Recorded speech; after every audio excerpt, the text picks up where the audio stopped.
Good morning, afternoon, evening, depending on where you are joining us from, and welcome to all.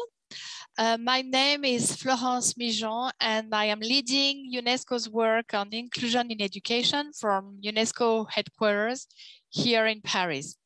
We are very happy to partner with the European Agency on Special Needs and Inclusive Education for the event today.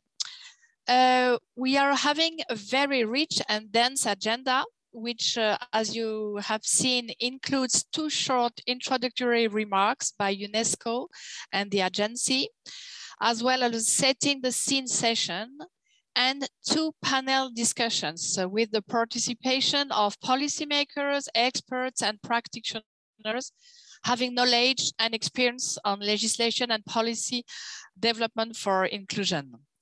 The focus of our discussions today is all about why and how fostering stakeholder dialogue if we want to see policy and implementing approaches tailored to the country's situations and needs. Let me just give you a few housekeeping items before we begin our discussions. We remind you that interpretation in English, French, and Spanish is provided. The meeting also includes international sign language. You can select the language by clicking on the globe on the bottom of your screen. We invite attendees to ask questions or make comments in the chat function. There will be some dedicated time for the panelists to react to them at the end of each panel. So without further delay, allow me to give the floor to my colleague, Elspeth Michael-Mich, who will give some welcoming remarks on behalf of Justine Sass, who is unfortunately sick today. So Elspeth is the acting chief of the section on inclusion and gender equality within UNESCO. She will be followed by Don Mihan from the European chair of the European Agency. Elspeth, you have the floor. Thank you, Florence. Dear Mr. Mihan, Chair of the European Agency for Special Needs and Inclusive Education, dear Mr. Meyer, Director of the agency, dear speakers and participants.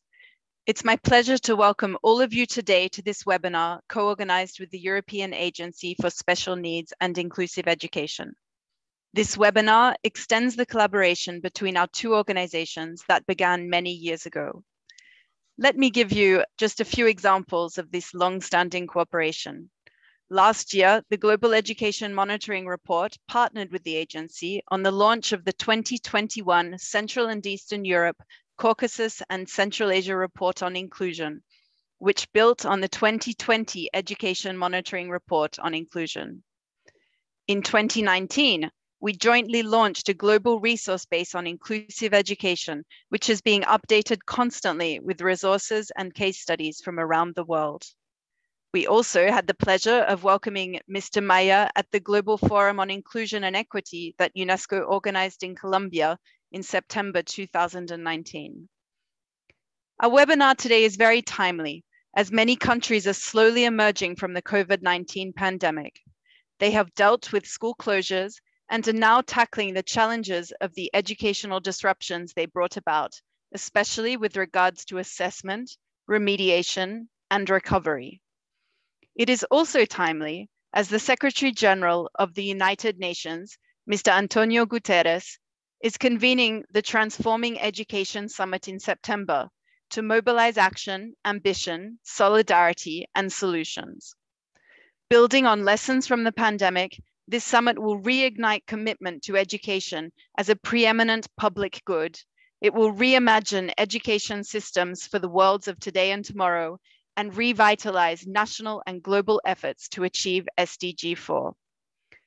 We know that before COVID-19, education systems were already facing huge challenges in treating all individuals fairly and equally, regardless of their gender, ethnicity, language, and abilities, among other factors. At the peak of the COVID-19 pandemic, UNESCO data showed that over 1.6 billion learners in more than 190 countries were out of school, and over 100 million teachers and school personnel were impacted by the sudden closures of learning institutions. As the world enters the final decade of action to achieve SDG 4, we urgently need to develop and implement normative frameworks, policies, and programs for education that are truly inclusive. This will only be achieved if countries fully engage education actors and stakeholders in their design and implementation. Dialogue is therefore, as Florence mentioned, at the core of our discussions today, and we look forward to hearing your experiences in strengthening it so that inclusion in education can become a reality for everyone. Thank you again for your participation, and I wish you a successful webinar. Thank you very much, Elspeth. Now I'm very pleased to give the floor to Mr. Don Mihan, the chair of the European Agency for Special Needs and Inclusive Education. Mr. Mihan, you have the floor. Good morning, everyone. Ladies and gentlemen, thank you for joining us for this very important event. In my capacity as chair of the European Agency for Special Needs and Inclusive Education, sorry, I think maybe I'll start again. So I think my video wasn't working there. Good morning, ladies and gentlemen. Thank you for joining us for this important event. My name is Don Mihan. I'm chair of the European Agency for Special Needs and Inclusive Education. In my capacity as chair of the agency, it's my great pleasure to say a few words to welcome you to the joint webinar. I would like to start by expressing my thanks to Justine Sass for the invitation to this webinar, and also to Florence Mihan and her team for their excellent cooperation in organizing the event. The agency is currently marking its 25th year of operations with its member countries. Throughout these 25 years, cooperation across different stakeholder groups at local, national, and international levels has always been a priority for agency work. Supporting stakeholder dialogue to improve policymaking and implementation is part of the agency's mission. The agency's current work program, which is agreed with its 31 member countries, has an even greater focus on how stakeholders' voices, in particular the voices of learners and their families, can be integrated into the agency's work. This webinar provides us with the opportunity to listen to and engage with many voices from across the globe on this important issue, and therefore we see it as an important opportunity for us. I am looking forward with great interest and anticipation to the various inputs and panel discussions. I hope you will find the seminar to be both informative and interesting and valuable for your own work. Thank you all again for joining with us. Now I'll hand you back to the Master of Ceremonies, Florence Mihan. Thank you very much, Chair Mihan, for your inspiring introductory remarks. Now, Now I would like us to move to the first item of our webinar, the setting the scene. We will be starting with a short video from the European Agency on fostering collaboration for inclusive education, and this will be followed by a presentation from Mr. Cor Major and from Ms. Christina Dadio from the Global Education Monitoring Report here at UNESCO. Can I please ask my colleague to share the video?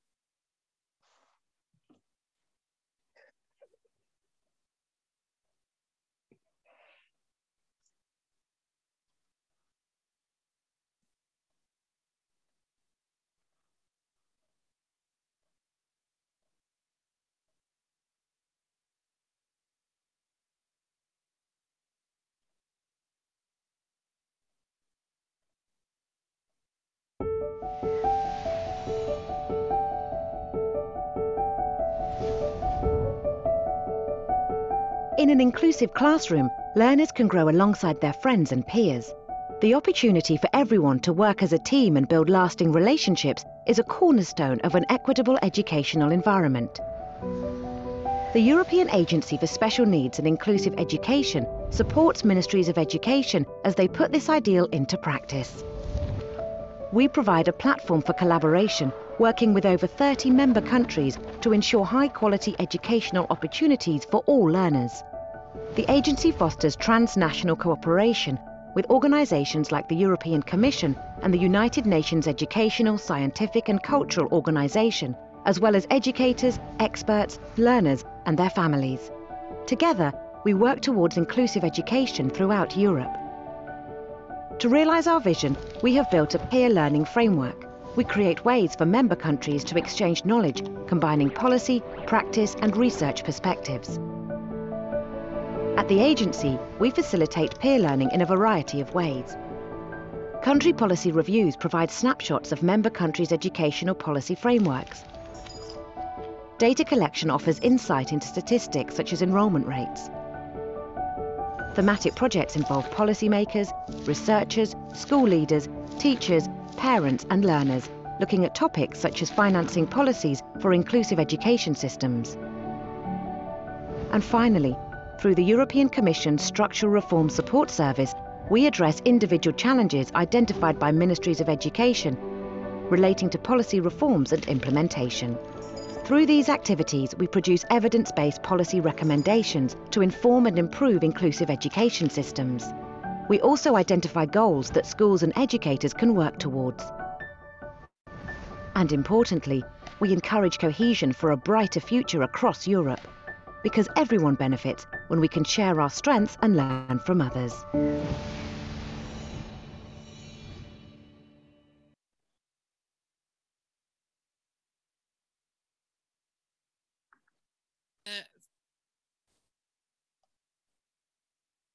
So after this short video that explains in very interesting way the work of the European Agency, which is really an asset for European countries, and we hope that in other regions, other parts of the world, they can also maybe take some example of what the region is doing to foster an inclusive education. That's why we wanted to have this international webinar that countries could share their own experiences and learn from each other.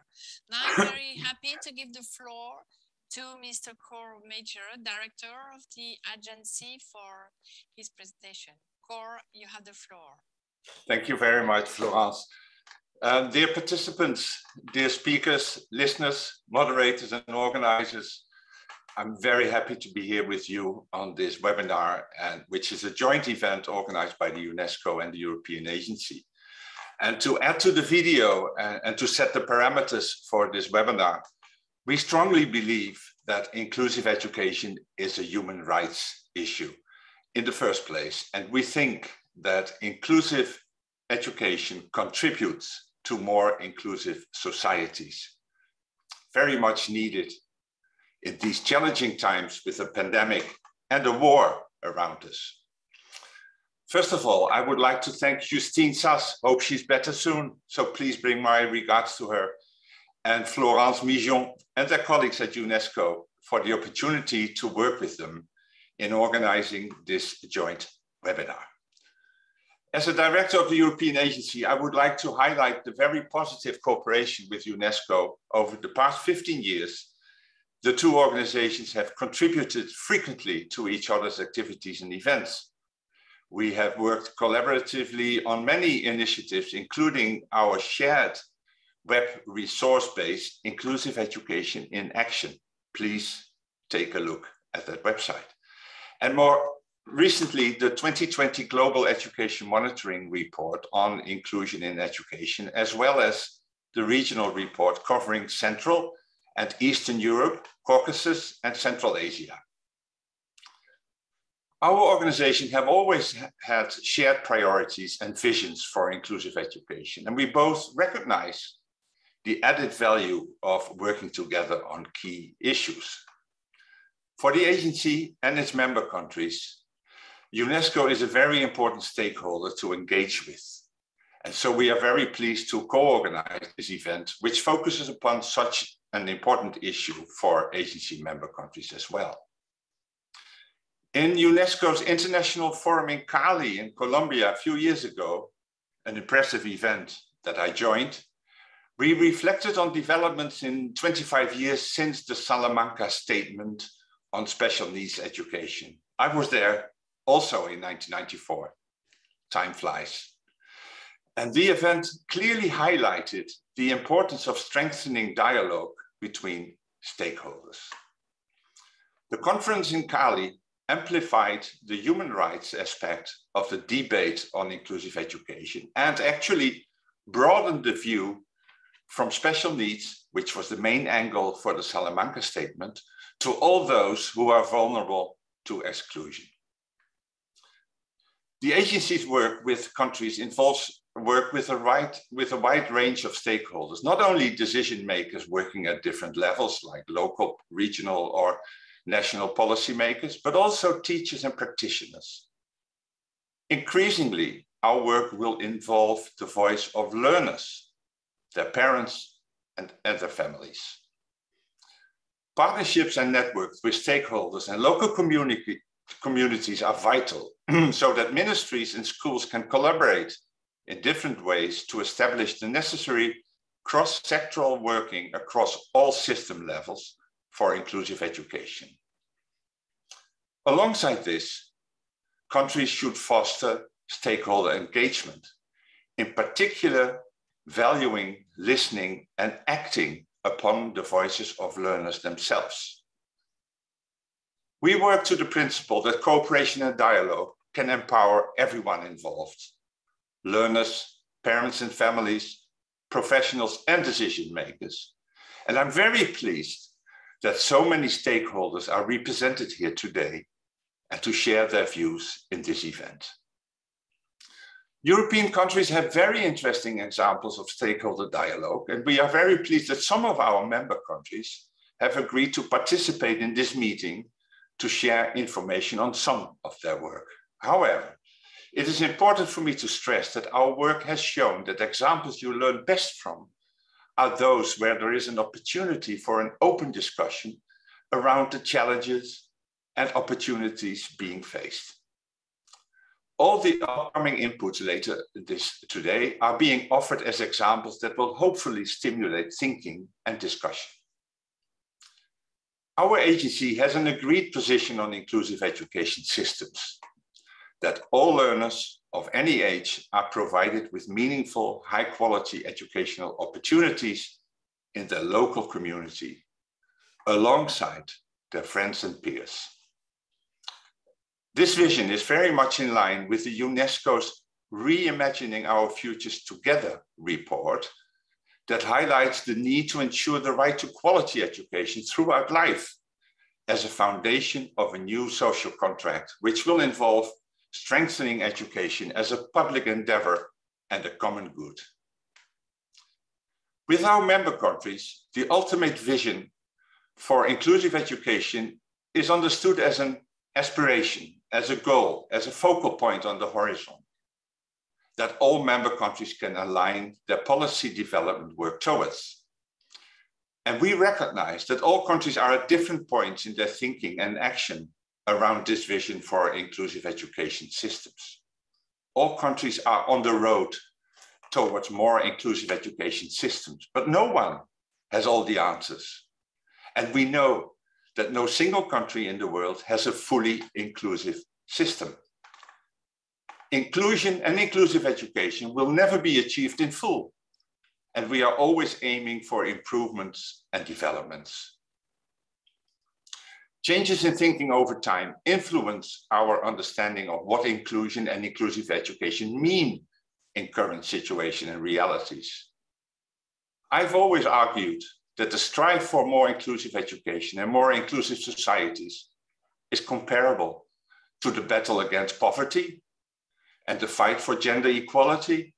And as such, this is a task that will never be accomplished, but always will need our attention and efforts.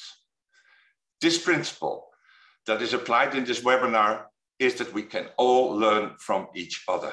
We can and should all reflect on the messages coming from the various examples being presented here today. No matter where a country is on their journey towards more inclusive education, there is a need for clarity for stakeholders what is meant by inclusive education in relation to their work. Most importantly, all system stakeholders must widen their understanding of inclusive education to all learners. This change in thinking is a challenge that can only be met by engaging with all stakeholders about how schools and communities can be supported in best ways to respond to diversity and support all learners to achieve their potential. In conclusion, I want to stress the key role decision makers in education systems have for further developing inclusive education in their countries.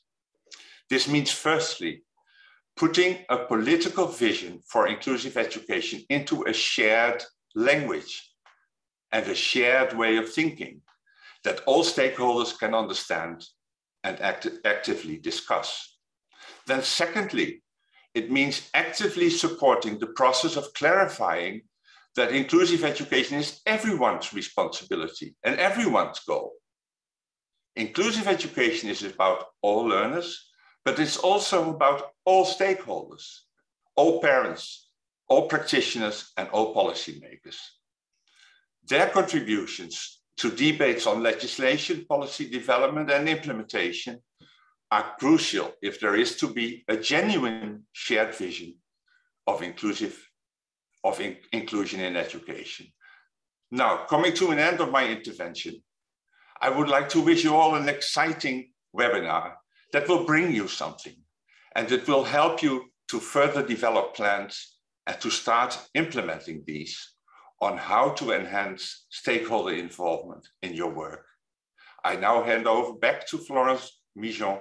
Thank you very much.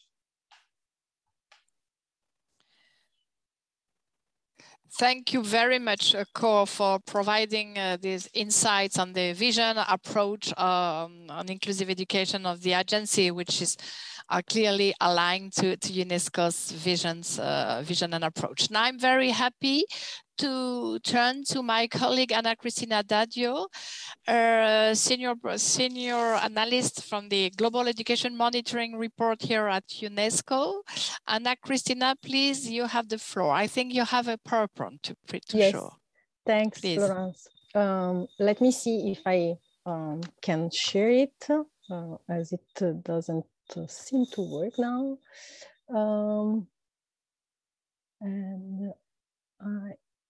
Okay, that should go. Can you see it? Yes, thank you. Thanks. That's great. Thanks, Florence. First of all, let me thank you, Florence, Justine, and the agency for inviting the Global Education Monitoring Report to take part in this very important webinar. As it has already been said, we launched our Global Education Monitoring Report on inclusion in education in 2020, and afterwards we launched 2 regional reports on the topic, one in Latin America and the Caribbean, and the other one in a partnership with the agency on Central and Eastern Europe, Caucasus, and Central Asia.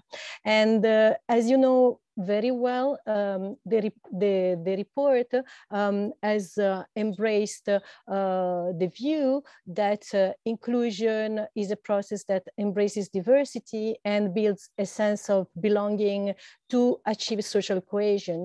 And as it has been said already by Cor, these actions are really rooted in the belief that every person has value and potential, and it is then about neither discriminating against nor rejecting anyone. And it is instead about adapting to learners, making accommodations, and not about learners adapting to the system. In preparing the Global Education Monitoring Report, we have also developed a particular companion tools that are the profiles enhancing education reviews. And the first that we have prepared were about inclusion. We have prepared 160 country profiles on laws, policies for inclusion. And this is really something that complements the GEM report, and every year is developed with the team of the GEM report. And the aim, the main aim is to support the policy dialogue and peer learnings, and also aims to help the Global Education Monitoring Report to fulfill mandate to monitor national SDG 4 strategy implementation. Where I'm talking about that, first of all, because today event is focused on stakeholders dialogue. So this is an important tool that you can use to learn more about policies and legislation on inclusion around the world. And you can find it on the website indicated there on education-profiles.org. And in particular, we have used these profiles to map the legislation and policies about inclusion in education in globally, and also on a regional mean.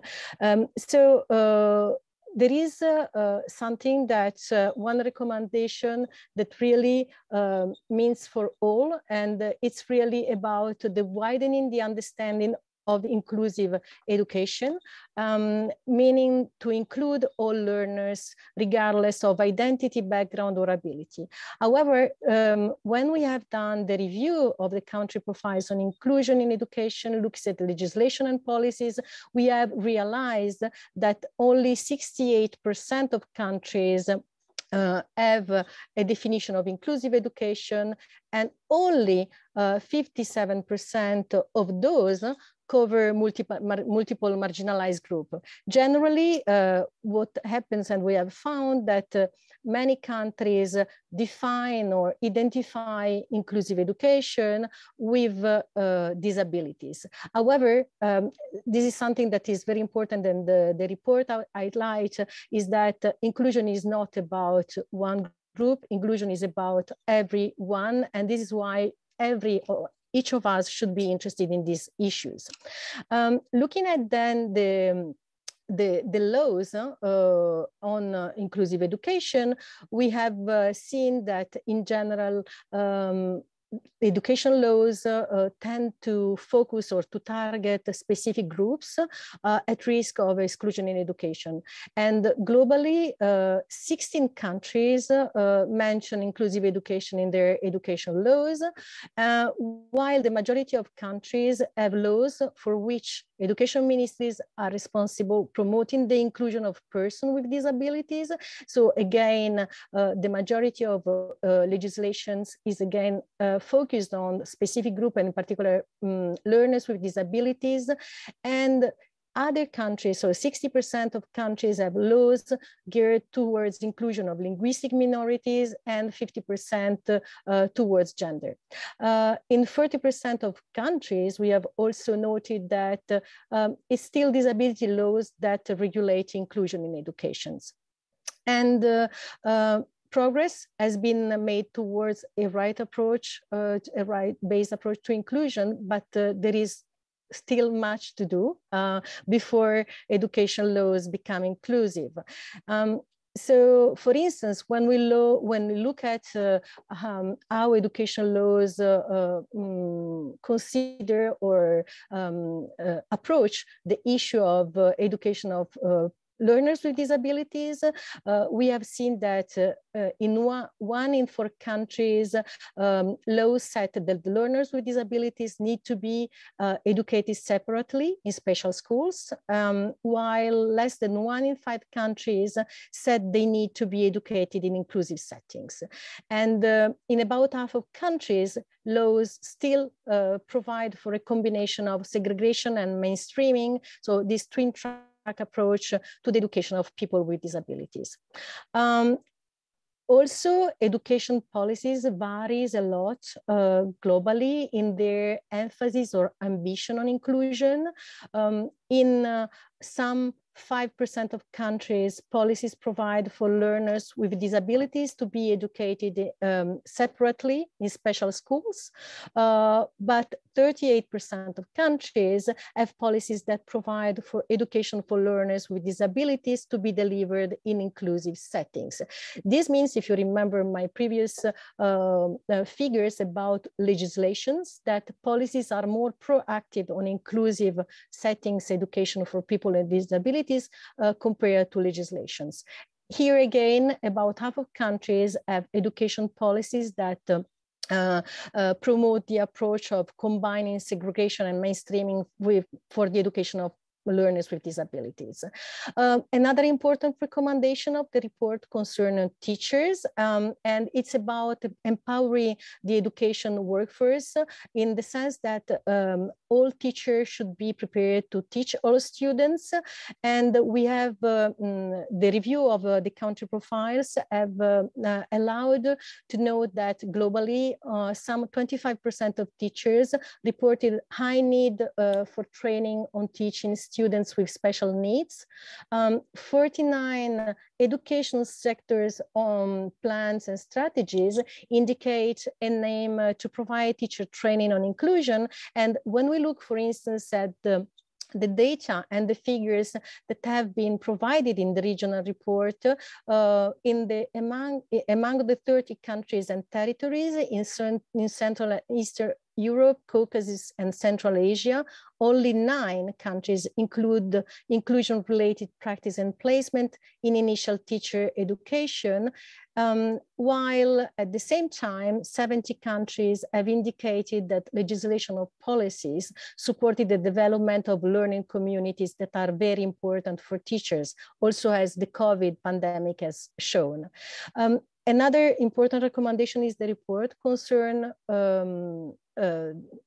financing, but what we have noted in the report is that very often budgets are not being spent with inclusion in mind.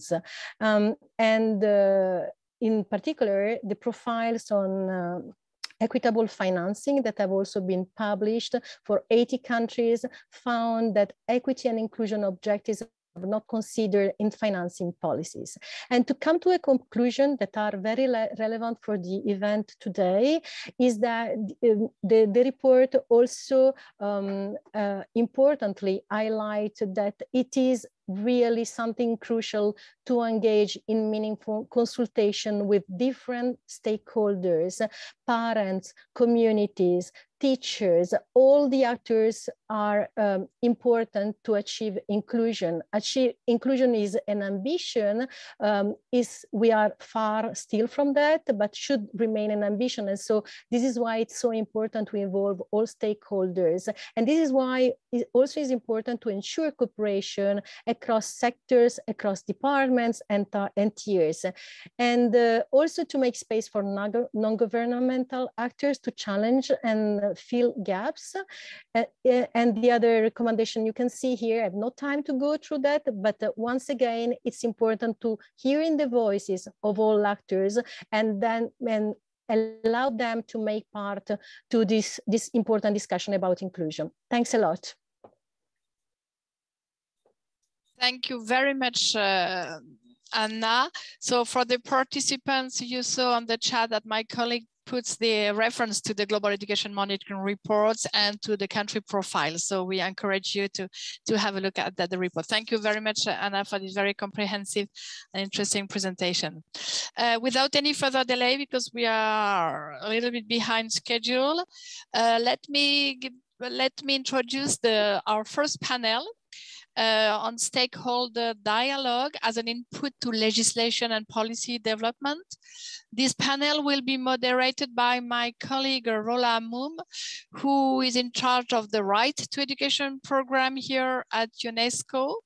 And so she will be introducing the panel, and we are very happy to have with us, a distinguished representative from the different ministry from Europe and from other regions like Uruguay and also Jordan. So please, Rola, you have the floor for your session, panel discussion 1.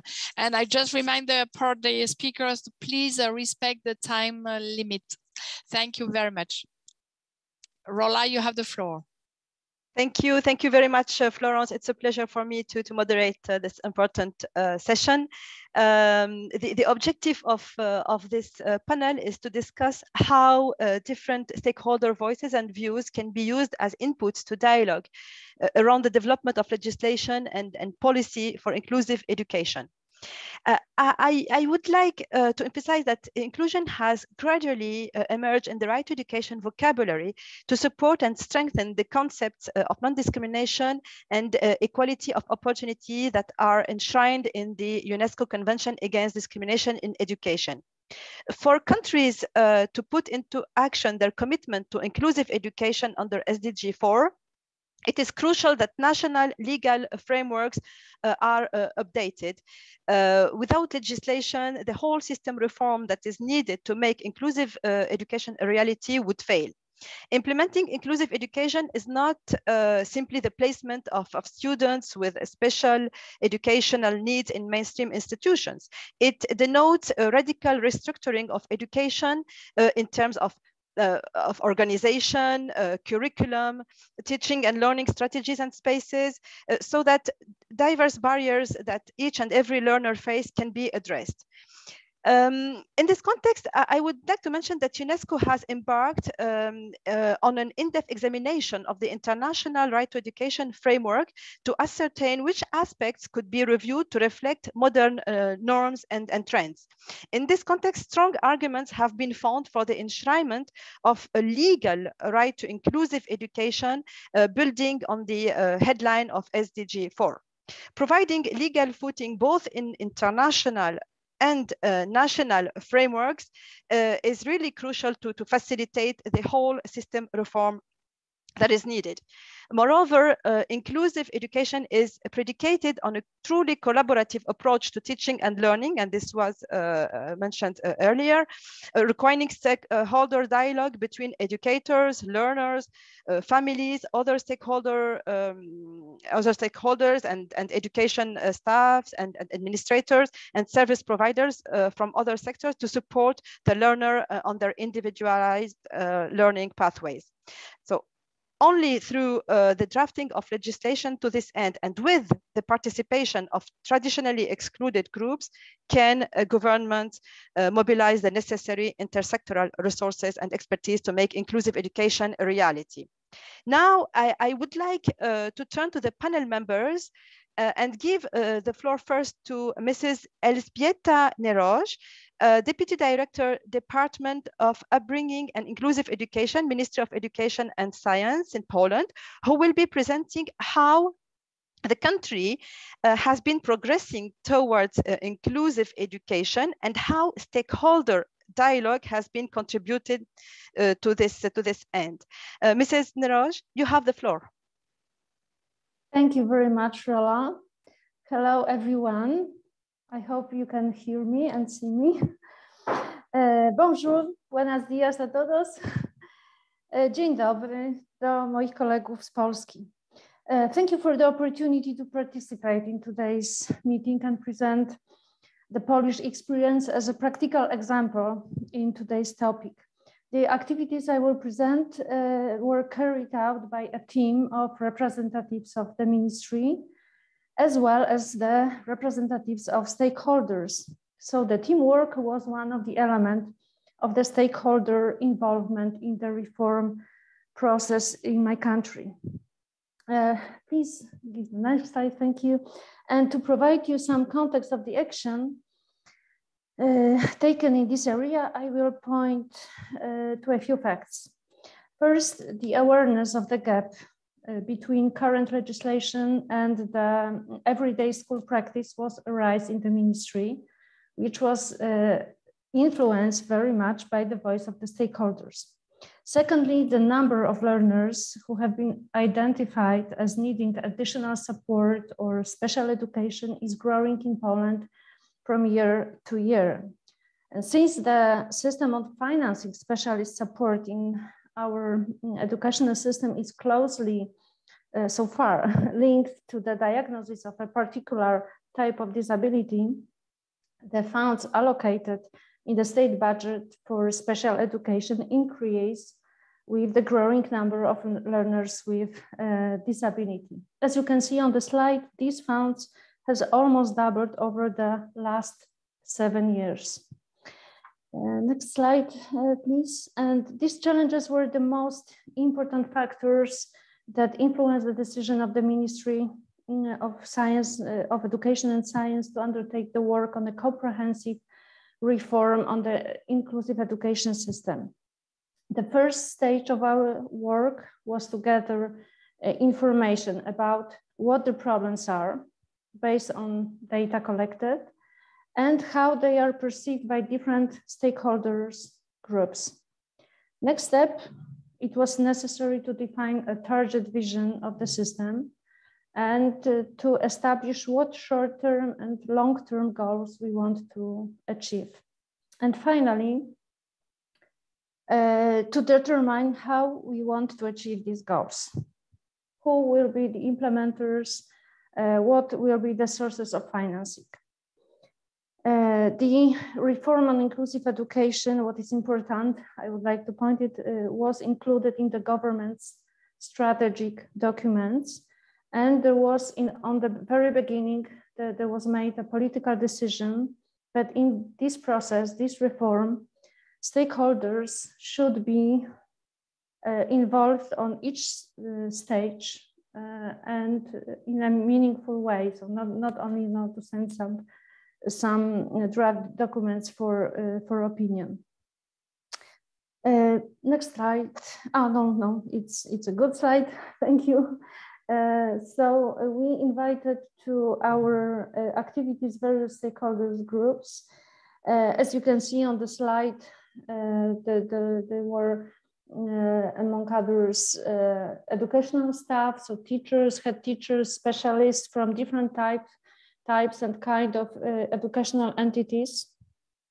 Of course, learners and their parents, NGOs, representatives on higher education institutions, as well as local governments. As Cor said before, inclusive education is a human rights issue, so we invited to partnership the offices of the Children's Rights Ombudsman and the Ombudsman for Civil Rights Protection in Poland as well. We cooperated with, and still we do, with other sectors, other ministries. And what is very important for us, we have been supported by international institutions, international entities like the European Commission at our request within the Structural Reform Support Program in the framework of the project supporting the improvement of the quality of inclusive education in Poland, as by the European Agency for Special Needs and Inclusive Education as support provider. As a part of the project, we review our law and educational policy for inclusive education using the methodology proposed by the European Agency. And important partners for us were other countries like Portugal, Malta, Norway, Estonia, Greece, Serbia, and Germany. These experiences we gained during the PLA sessions and conferences we organized during our activities. Next slide, please. And on this slide, you can see the map of activities. What is important to say, but it's not a short-term run, because this process we have started 7 years ago. So in 2015, there were the first public consultation activities with involving stakeholders from all our country. Among the activities, there were different forms of involving stakeholders, regional debates, working teams, workshops, conferences, and we launched as well the online survey to give the voice for people who cannot attend meetings and conferences. And we asked stakeholders to participate from the very beginning. We invite them to give their opinion about the draft documents. And then we use the feedback from those consultations to modify the proposed documents. So the milestones were in 2019 to a development of 16 recommendations for legislation and 4 priority actions. And drafting the Education for All model, it was a document which was a vision how the system, education system, would like we would like to be after implementing those recommendations, and it was consulted with the stakeholders during the next year. And in 2019, we developed, together with cooperation with the European agency, the assumptions for new legislation and implementation recommendations. And now in 2022, we have a draft law, the first part of our reform, and we are working on the second one. Please, next slide, please. And the results, yes. What we have accomplished by engaging stakeholders in action, in my opinion. So first of all, it was very important that a national discussion on inclusive education has started.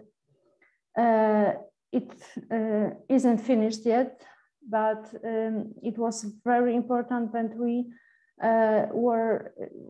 started to discuss it with different stakeholders groups. What does the quality in inclusive education mean? Another result was that the shift in paradigm was made. So we moved from a model of education for learners with special educational needs to a model of high quality inclusive education for all learners. So we started to work on a new legislation based on the new paradigm. Research on school practice has been commissioned and conducted together in cooperation with universities, because we would like to make bridges between science and practice. We used the experience of the NGOs, and we appreciate it a lot. One of our actions was to organize consultation meetings for students, for learners, aged from kindergarten to secondary school. It was really big success, and thank you for cooperation for NGO Innopolis Foundation from Poland. We launched a national awareness campaign on inclusive education, and the activities will begin in May this year, and it was recommended by our stakeholders during the consultation that this is really needed. So we are planning next activities. We modified those which were started earlier according to the paradigm shift. But what is important, we have a vision what we would like to achieve in the long and short term aims. Please, next slide. What gives us the cooperation with stakeholders? I would like to say that it's a possibility to broaden the view of the whole system on both sides, policymakers and stakeholders as well, because sometimes they have different points of view as well. You can be inspired by gathering examples of effective practice, invent new solutions together, convince unconvinced, and gain arguments that the reforms is expected, really expected by the society. And the next slide, please. The challenges, of course, which are manageable, but in my opinion, must be taken into account that it's really difficult, that no one is left behind in consultation process. So we have to be very conscious that there are some groups of stakeholders with difficult access to consultation process. Another challenge is to maintain, to have the political will and consistency of action over time, because it takes time. It's not a short-term run, as I said before. We have such a support. Our Secretary of State, Mrs. Marzena Machałek, became during the process the government's plenipotentiary for inclusive education. So we are supported in this area. Thank you, Mrs. Niraj. But yes, may I ask you? Yes, may I ask you if you can please resume in 30 seconds, please? Just to say the last word, that it's very important to have in mind that there are some communication problems. So be aware that stakeholders could be on different stages of thinking about inclusive education. And I'm sure if we will not cooperate with stakeholders, for sure we won't be here when we are now. Thank you very much. Thank you very much, Mrs. Niraj, for sharing Poland's effort towards inclusive education. Thank you very much for that. I would like to ask you a question that I will also ask the panelists.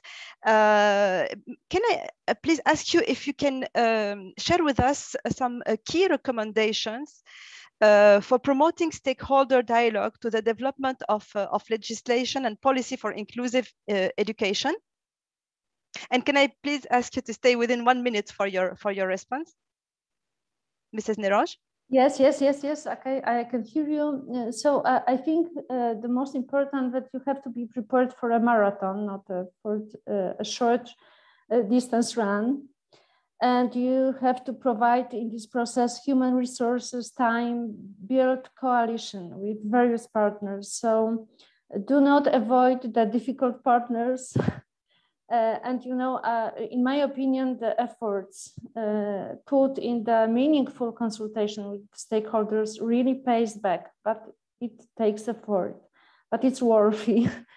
And what is important, that you have to be open during the working with stakeholders on different opinions, and always look for a compromise, always try to find some good points in different points of view. And because it's really important that it have to be agreed, the plan of activities during the time. It's really, it's not necessary to do everything and in the same time. You can plan your activities on the long-term process. So this is my recommendation. Thank you very much. Thank you very much. Thank you very much. This is really very interesting and inspiring. Thank you. Now I would like to invite our panelists to give their views, perspectives, and experiences on stakeholder dialogue as an input to legislation and policy development. And to begin, I will give the floor to Mr. Matthew Vela, Permanent Secretary from the Ministry for Education, Sport, Youth, Research, and Innovation in Malta. Mr. Vela, Malta is working towards a vision of inclusive education as being about all learners, as well as professionals who support them in different ways. How important is it for policymakers from different social sectors to have and then clearly communicate a shared vision of inclusive education? And what are the challenges and opportunities for policymakers from different social sectors to work together to operationalize that shared vision so that all stakeholders can understand and effectively implement legislation and policy goals for inclusive education? Please, Mr. Vela. Dear participants, speakers, and organizers, first and foremost, thank you for the opportunity to participate and illustrate our thoughts, opinions, and share our experience. I truly believe that by having a policy enacted after a full consultative process, it provides the opportunity to have and start working towards a change in a paradigm shift.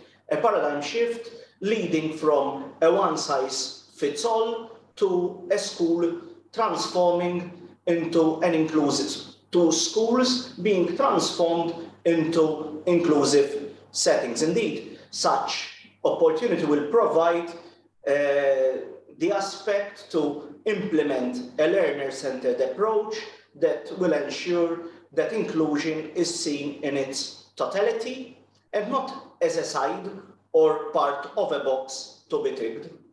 It is vital, in my opinion, to have clear definitions of what we are expecting to attain, so that by having a clear vision, we know exactly what we want to attain, how we're going to attain that particular aims, and what resources and who will be required to be involved. So, in my opinion, it is vital that stakeholders throughout the process are involved. So, not only at the beginning, when you are actually drafting the policy, but stakeholders should be encouraged.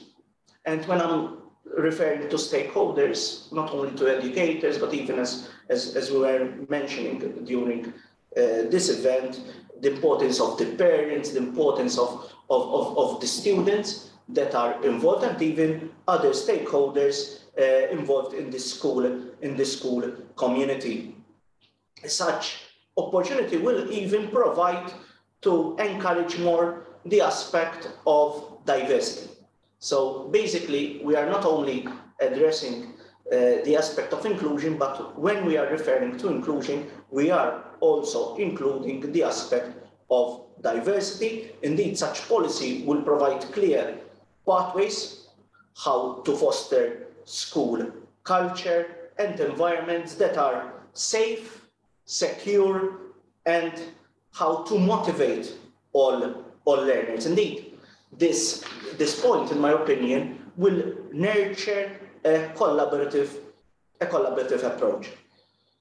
By having policies that a policy that is encouraging a collaborative approach will also ensure to have collective responsibility for the aspect of the teaching and learning for all learners. Indeed, such element will ensure that learners will attain their potential, and moreover, furthermore, in my opinion, I think that rather than focusing only on the aspect of the potential, we need also to focus on the learning experience and the quality of the education system that is being provided and how it's being perceived.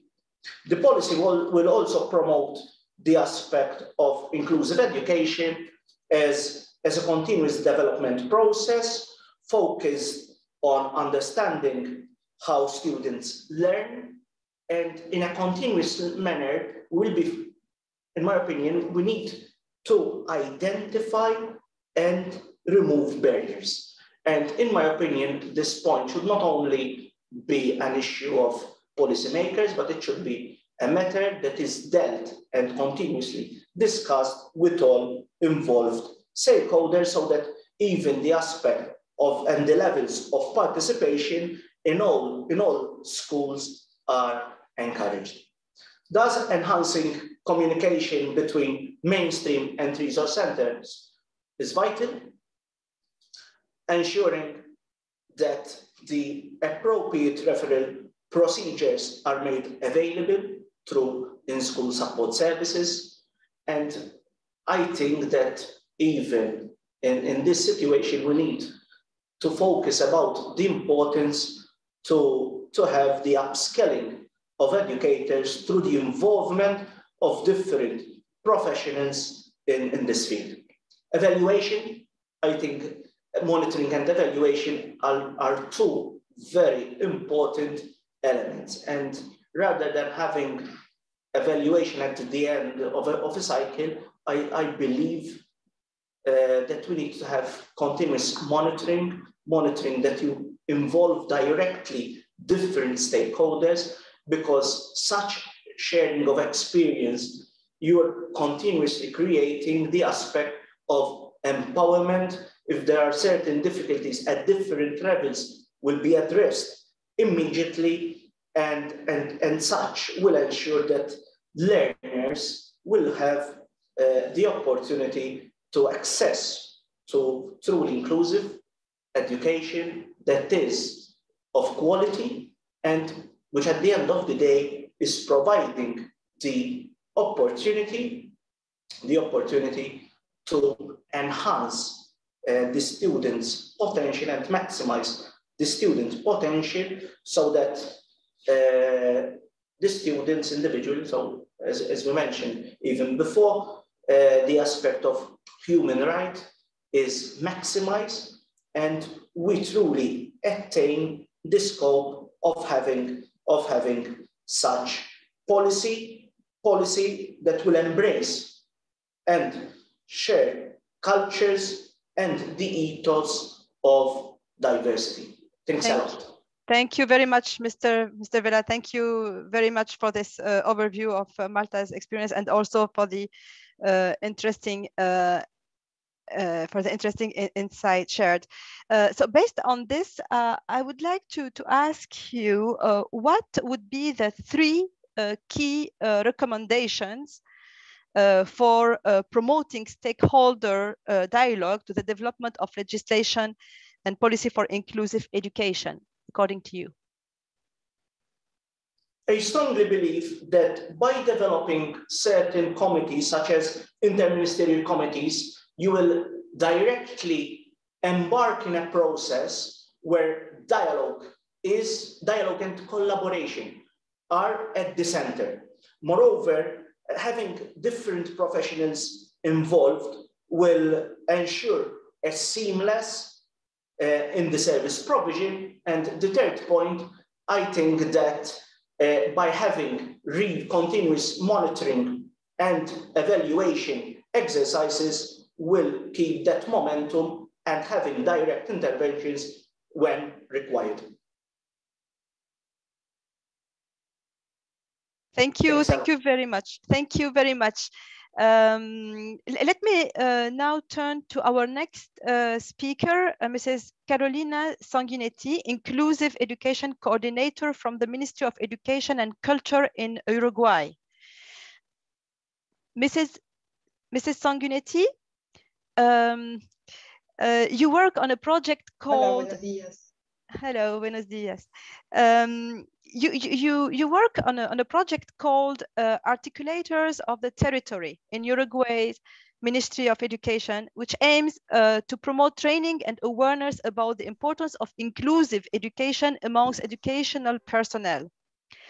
How do you promote dialogue with stakeholders to develop strategic and diversified planning that guarantees the right to an inclusive education for all learners?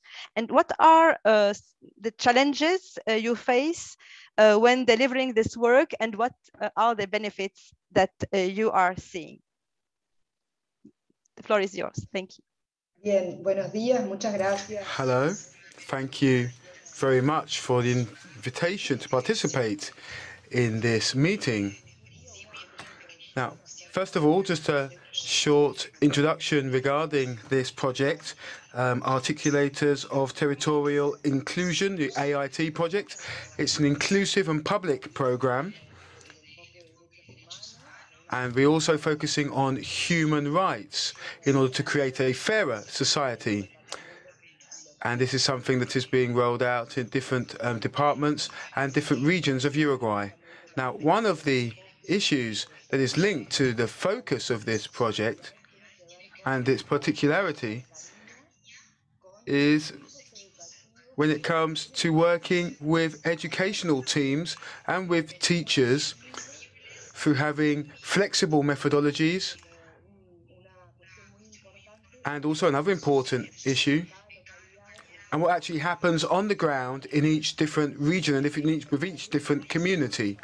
So this is a real strength for the whole of the team working on this program, is to be able to count on the experience of people from the different territories on the ground, giving support and taking advantage of the different networks that exist in different regions of the country and having good inter-institutional links.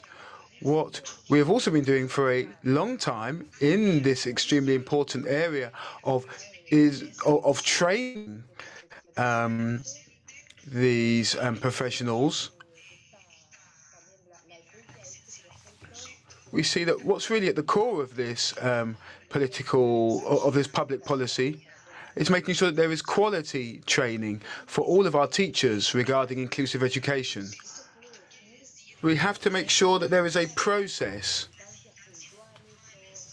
That is to say, when we have to work within such a project with different instances, with different institutions, work step by step towards an end goal that will be monitored and that will be evaluated and that will actually be can be implemented actively on the ground.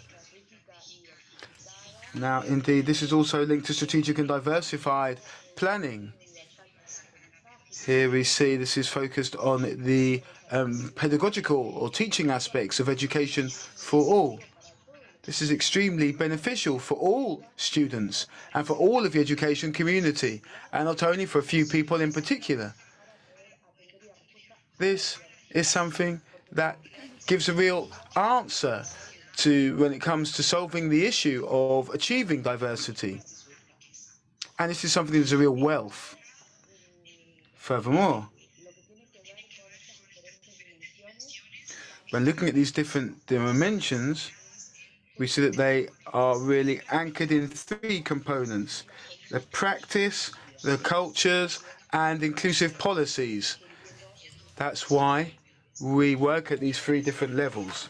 And when it comes to the challenges that we have identified in trying to implement this public policy, one of these is linked to professional teacher training.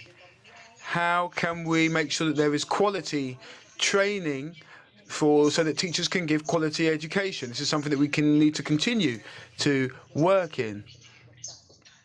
And indeed, this is also a question that is linked to the budget of the project.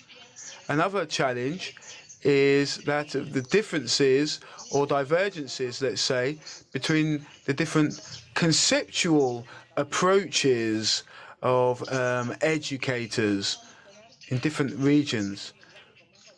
We need to be able to speak with a common voice when we speak about inclusive education. We need to break with the models of the past that were often based on segregation and separation. And this is something that needs to be changed across the whole community. Now, of course, with the pandemic in mind, there was an issue linked to working time, linked to internet access, and having to set up programs in the different ways and to think about innovative solutions. And some forms of communication that existed before and that were not used that much are now much more legitimate and much more mainstream. For example, looking at information communication technology tools. All of these can be used or be put to use for inclusive education. And when it comes to the diversity of students and the quality of teachers teaching, we see that there are links, but we need to also overcome those who are in a high risk of exclusion. For example, those who live in remote areas and those who are underprivileged in some way from a social point of view. And we need to make sure that we can have answers to all of this. This is another challenge. And also when it comes to the resources that are designated to these policies. Anytime we have a public policy, we are constantly having to make sure that we think about the resources that we're going to have available so we can put in place our plans. Now, the benefits. Well, of course, working towards having a common voice.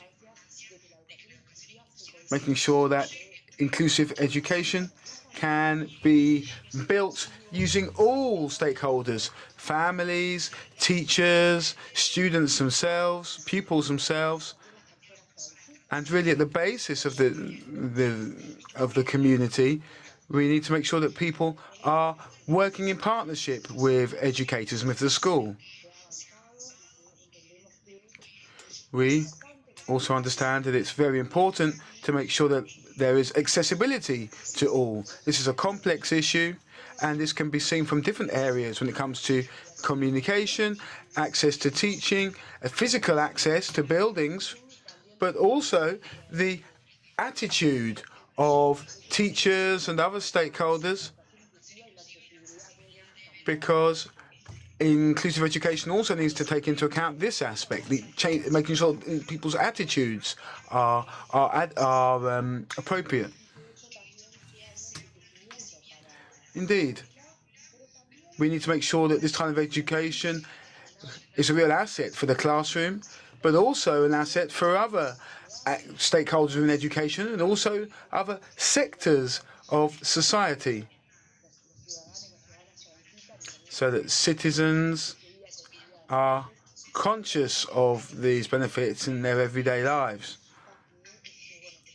So all of these are things that we have to continue working on. We have made some important successes. That is to say, in the educational centres where we rolled out this programme, we've seen an increase in accessibility, and it's extremely important so that people are able to have this accessibility so that they can fulfil their potential. Thank you very much, Mrs. Sanguinetti, for sharing the main aspects of this initiative, and also for highlighting the key important component and sharing the challenges and also the benefits of this work. Let me ask you the same question. What key recommendations can you share for promoting stakeholder dialogue to the development of legislation and policy for inclusive education?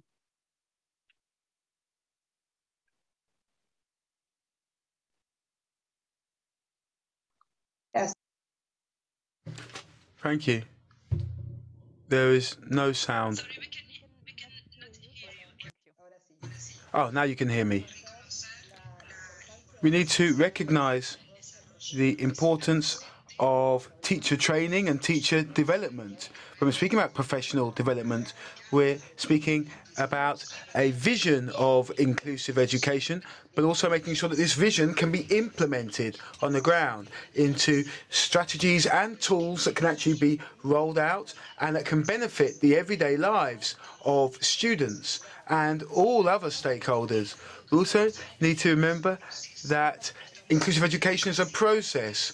We're not speaking about something static or something that is achieved once and then forgotten about, but we're constantly trying to develop and move forward and identifying different areas in which we can move forward. And the recommendation that has been extremely important for us is to promote the fact that accessibility is extremely important, so that all people, all stakeholders, all those affected can have access to the tools that they need, to the resources that they need. And this means that teachers need to sometimes rethink the way they work. And we also need to make sure that there are opportunities. We need to make sure that people can fulfill their potential. This also has to do with identifying different teaching styles and different ways of learning for people who are in these very heterogeneous classrooms.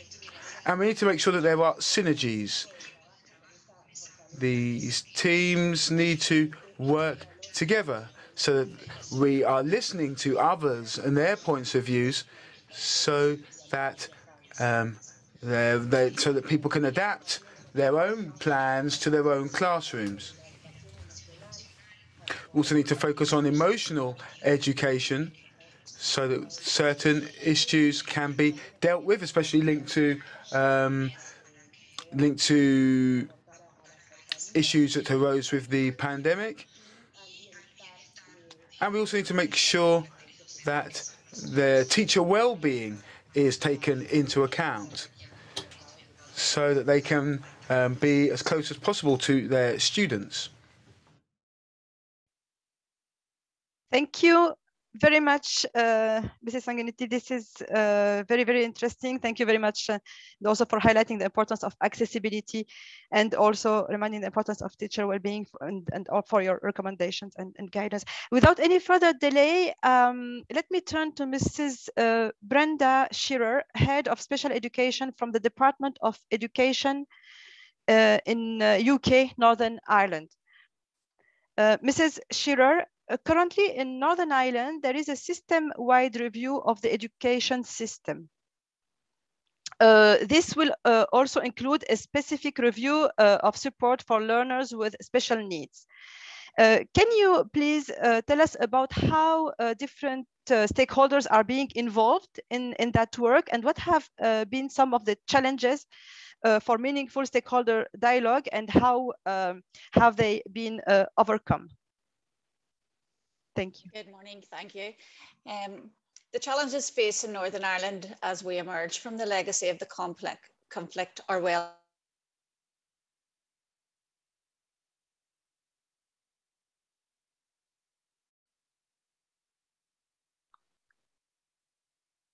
It seems that there is a connection problem. Mrs. Shearer, can you?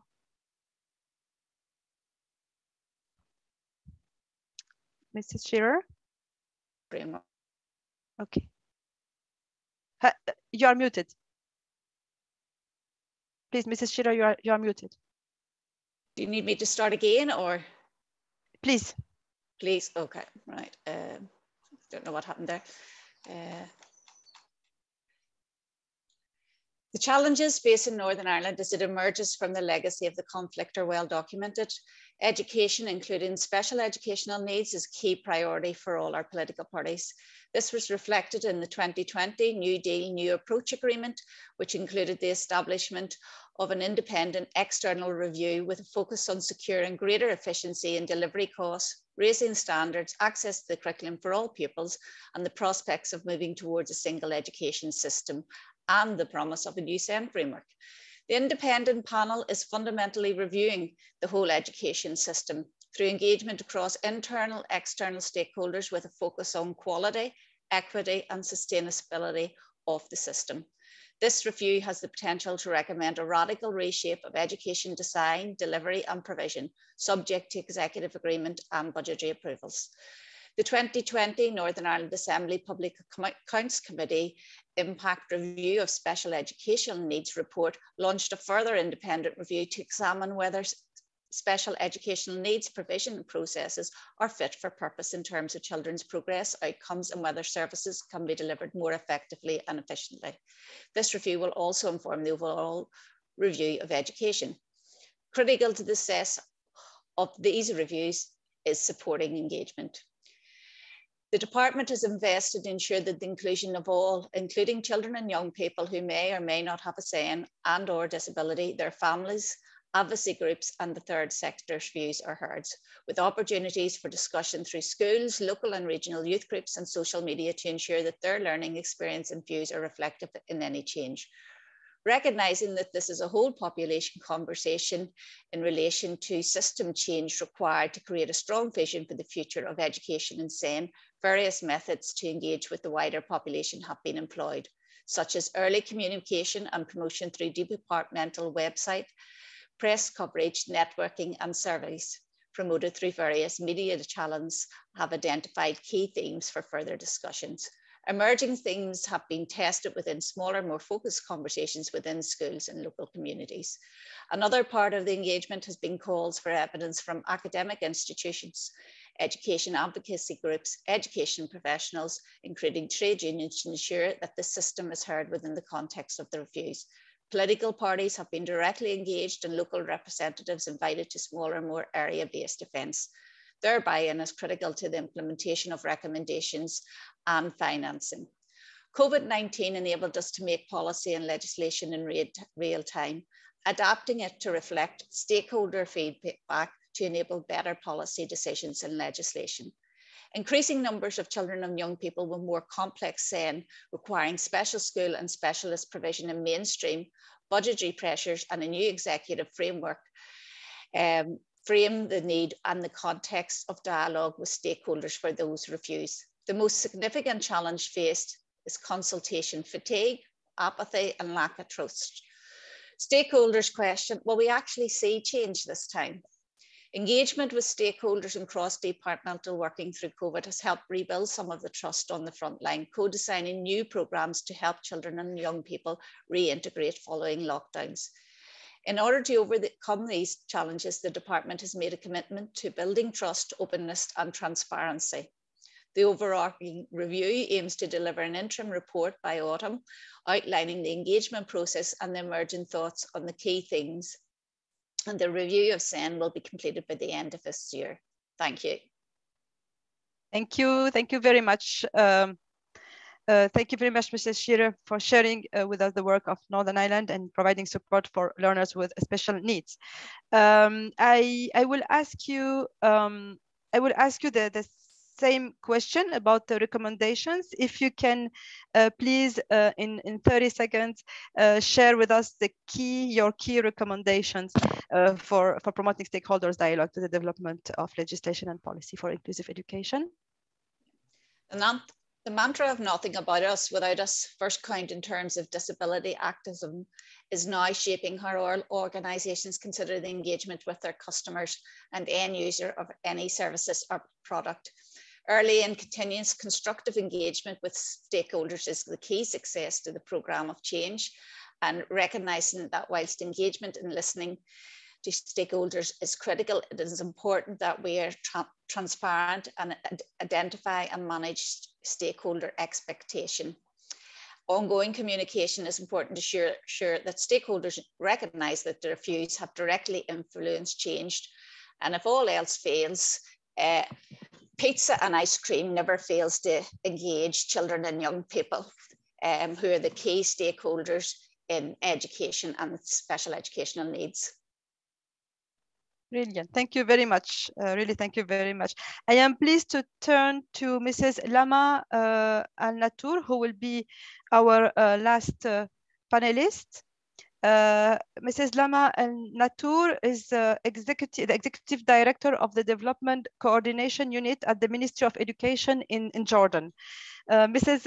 Al-Natour, how has Jordan been fostering inclusive stakeholders policy dialogue and focusing on system strengthening to promote the right to education for all and move towards greater inclusion and diversity in education? Thank you so much for this opportunity to introduce the Jordan's experience to mainstream inclusivity and diversity in education. I'm trying to share my screen. Just a second. Can you see it? Yes, we can. Yes, please. Okay, first of all, Jordan has been committed in decades or since decades to like securing education for all students regardless of their condition or status. And from that perspective, an education strategic plan has been established from 2018 to 2025. This education strategic plan governs all the education operations and provide like many models for education, including formal and non-formal.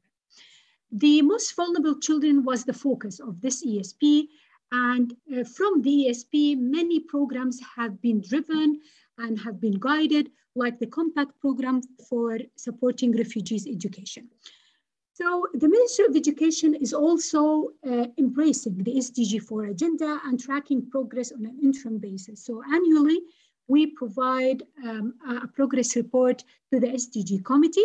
We have also worked on preparing the comprehensive national voluntary report implementation from 2015 to 2019, and we're currently preparing the review of the national review of the SDG 4 National Agenda 2030. Sorry. The Ministry of Education has also progressed further from the ESP on strategic and operational level. So first, on a strategic level, we have prepared the 10th year strategy for the inclusive education. It was a very comprehensive strategy that was driven from the human resources development strategy that, of course, guides all of the human resources professional development and capacity building in education and many basic services sectors. So after that, we have started working operationally to make the 10th year strategy more practical. So we have developed a 3-year action plan for the inclusive education on operational level on a 3 layers, central and directorate field and the school level as well. The stakeholders dialogue, partnership and coordination are the heart of all of these operations. We have established something we call the Policy Planning and Coordination Committee that manages the education strategic plan and also reports to all supporters and partners on the progress of this plan. What we have done to respond to COVID-19, you know, COVID-19 is a hardship, and it has delayed all of education operations amongst the world. So what we have done to respond to this COVID-19 and continue with our inclusivity mainstreaming plans, we have conducted, of course, the midterm review for our education strategic plan to make sure that it's still doable, to also investigate more if the priorities are still valid for this strategic plan. We have revised according to the priorities, and the achievements have also guided the priorities for the future, given the constraints that happened, and also moving to new priorities to make sure that education continues in all types of emergencies, including, of course, the e-learning and learning loss recovery, and mainly mainstreaming inclusivity and focusing on the vulnerable kids or students in making sure that education is accessible by all of these groups, and also maintaining the education quality for all of these groups. The education during emergency plan, the EDEP, has been developed to make sure that education continues. It covers 3 stages: emergency, recovery, and sustainability, which continues until the end of year 25 to make sure that we recover from the COVID-19 impact. There is many programs also that happened to make sure that we recover the learning loss. One of them is Learning Bridges. It works on cross-curricular subjects. And also there is many learning losses recovery programs that are happening. They have started with national diagnosis to determine the national and class-based learning losses. We have also driven from the Compact program that is supported by many donors. We have something we call the Accelerated Access Initiative. It is a very, very rich program that combines multi-donors support. It works mainly on mainstreaming the inclusivity in its broader concept. So it's inclusivity is not only children with disability. Inclusivity is mainstreaming all students regardless of their conditions, and all students that are at risk of being deprived from the education equity. So it gave another definition of inclusivity, and it also tailored all of their programs and initiatives to respond to that broader concept of inclusivity. MOE has also revised the school building code to make sure that all future buildings are inclusive. So it increased the capacity, it increased the spacing for all of these schools, and it required a threshold of 30% minimum of classrooms to be inclusive and all facilities to be inclusive. Success stories that we can talk about. Mrs. Alato, may I ask you maybe to sum up in 1 minute, 30 seconds, 1 minute maximum, please? The stakeholders, maybe contribution, we have developed a capacity development process. It started with the institutional capacity needs assessment. It mainly focused on detecting the gaps in our institutional capacity to respond to and to strengthen. It really talked about attitudes, understanding of inclusion and diversity in education, institutional structures, leadership, management, project activities, studies, human resources, professional development, training, curriculum, material, and support in finance mainly. We have, according to this institutional capacity needs assessment, designed a roadmap to align all of the stakeholder support initiatives. And from this roadmap, we're going to be able to work operationally and strategically. So that's why we are going to conduct a high-level policy dialogue on inclusion and diversity to discuss more the details of the roadmap operations and implementation. And the final thing that I would like to share with you is the definition, the new definition for inclusivity in its broader concept has been endorsed by His Royal Highness Prince Murad and our Minister of Education, and it includes 10 vulnerable groups. Thank you. Thank you. Really, thank you very much, Mrs. Al-Natur, for sharing with us your inspiring experience and actions and all the initiatives conducted. I would like to ask you the same question about the recommendations. If you can share with us in really 30 seconds, please, some key recommendations that we should consider for promoting stakeholders' dialogue to the development of legislation and policy, please. Okay, the last suggested recommendation, although it's written, but I would like to elaborate more, that all stakeholder support initiatives should be aligned. It should follow the same definition. It should follow the same roadmap. It should focus on the same or get driven, from the same strategy, which is for instance, for Jordan, it's the 10-year strategy. So once we align strategically all of the stakeholders, initiatives, we're going to be able to work in full alignment operationally as well. So we need to all agree that we need to recover from COVID-19. We need to align all of the actions, solutions to help overcome this pandemic and move from this pandemic, using it as an opportunity for focusing on the vulnerable groups.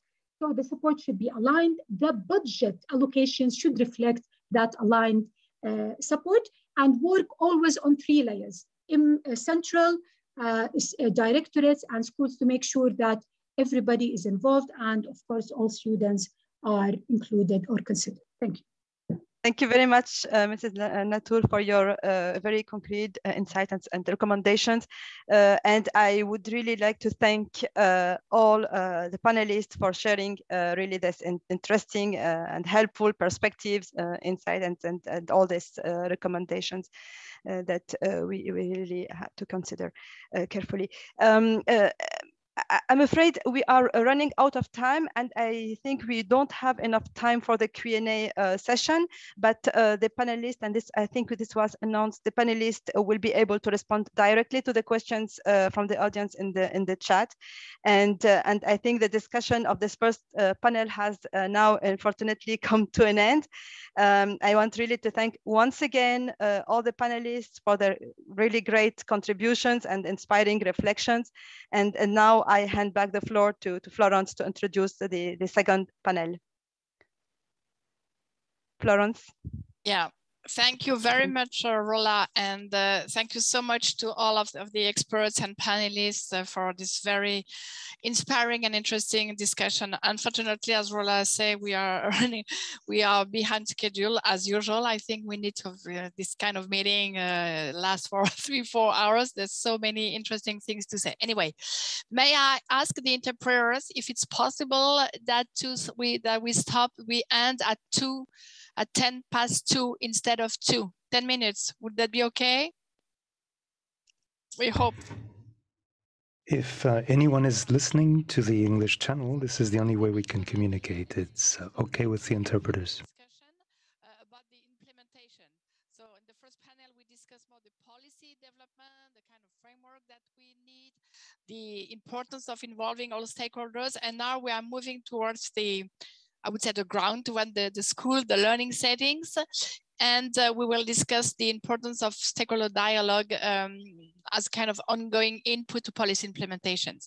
I have the pleasure in welcoming Ms. Antula Kefalinu, a project manager within the European Agency for Special Needs and Inclusive Education, who will moderate this panel discussion. And really ask the speakers really to stick on the time imparted to your presentation, and maybe to provide some recommendation at the end of your presentation to avoid another round of presentation. Thank you very much. And Antula, you have the floor. Thank you very much, Ms. Mihan. Good afternoon to all of you. It's with great pleasure that I welcome you to the second panel of this webinar. Previously, we discussed how different stakeholder views can be used as inputs to dialogue around the development of legislation and policy. And now this panel will focus on how these diverse voices can be included in the dialogue around implementation of legislation and policy for inclusive education. Now we have an also very diverse panel today. The second panel, it is comprised of policymakers at different levels, a researcher, a practitioner, and 2 civil society representatives from Europe and other regions. I would like I remind you that if you would like our speakers to clarify issues, expand or particular topics of your interest, you can write with your questions via the question and answer chat. And a reminder to our panelists, feel free to respond directly to the question and answer chat. Now, we are going to start with a short presentation of an example from ongoing work coming from Norway. In Norway, there is a comprehensive system of involving different stakeholders for policy implementation, and we have today 2 representatives from the Ministry of Education and Research, Ms. Bodil Hapsas and Ms. Linn Hege Langby Eliza, who will be sharing a relevant example with us. Just a few words, Bodil, about our presenters. Bodil is a senior policy advisor at the Norwegian Ministry of Education and Research, and Linn is a policy director also at the ministry. Bodil, Linn, the floor is yours. Thank you, Antula, and thank you, UNESCO and European Agency for inviting us to this most interesting webinar. I will start out introducing you to the Norwegian system of involving stakeholders. Then my colleague will elaborate on an example. Norway has a comprehensive system and long traditions involving different stakeholders in both development and implementation of policies. We have, for example, regular and ad hoc dialogue meetings with interest organizations such as teachers associations, employers associations, user organizations, etc. We also have regular and ad hoc dialogue meetings with representatives from local and regional authorities. And we have public consultations or hearings on, for example, national reports, legislative amendments, etc. We have become increasingly aware of how important openness and involvement is for successful policy development and implementation. Lately, we have seen during the pandemic that national authorities were dependent on a good and close dialogue with the operative and local level to ensure that the policies worked as intended. You can still be on the first slide. Because the policy development, decision and implementation processes were carried out exceptionally fast during this period. I will also say that there has been a trend over the last years of an increased awareness of the importance of the voices of learners and families. On the national level, we have carried out input meetings, established youth panels and other measures to ensure the voices of children and young people to be heard. My colleague Linn Hege will now tell you about our experiences from a process on changing national curriculum. Yes, then you can change. Our example of stakeholder dialogue as an ongoing input to policy implementation in Norway is our recent renewal of the curriculum. I will start by explain what we wanted to achieve with the renewal, and then I'll come back to how we involved. In Norway, we have both a core curriculum and all the subject curricula. And before the renewal, there were not so much coherence between the different parts. And to make a long story short, the renewal was mainly reasoned by the existing curriculum overload in the school system and in the rapid changes of our society. And it was aiming to be more relevant and designed for the future, have clearer priorities and enhance in-depth learning, create better progression and a coherence in the curriculum. And we also wanted to provide a greater emphasis on the core values in our primary and secondary education. And it was early decided that the development process should be an open process involving a lot of stakeholders in that process. The schools were also to be given sufficient time to implement the new curriculum. And in the next slide, I will show you the timeline of this work. It started early back in 2013, almost 10 years ago. Then the government appointed an independent public committee, which was commissioned to assess to what extent the content of the Norwegian school met the requirements for building skills and competences for the future social and working life. The committee worked for 2 years and they delivered their final report to the government in 2015. The work of the committee was an open and inclusive process, so their work was well known and appreciated among schools and teachers and other stakeholders even before their final report came. So then the government reviewed the recommendations of the committee in a white paper, which was presented to the parliament in 2016. And between 2015 and 2017, the ministry itself developed a new core curriculum. This was also an involving process in itself, but today we have decided to emphasize and exemplify the involving methods of the 3 phases of the subject curricular development, which took place mainly from early 2018 and to late 19. As you can see at the right in the timeline. And you also can see from the longest arrow in the bottom of the timeline, we consider the open and involving process to have started already with the work from the committee. And in the strategy that you can see in the middle,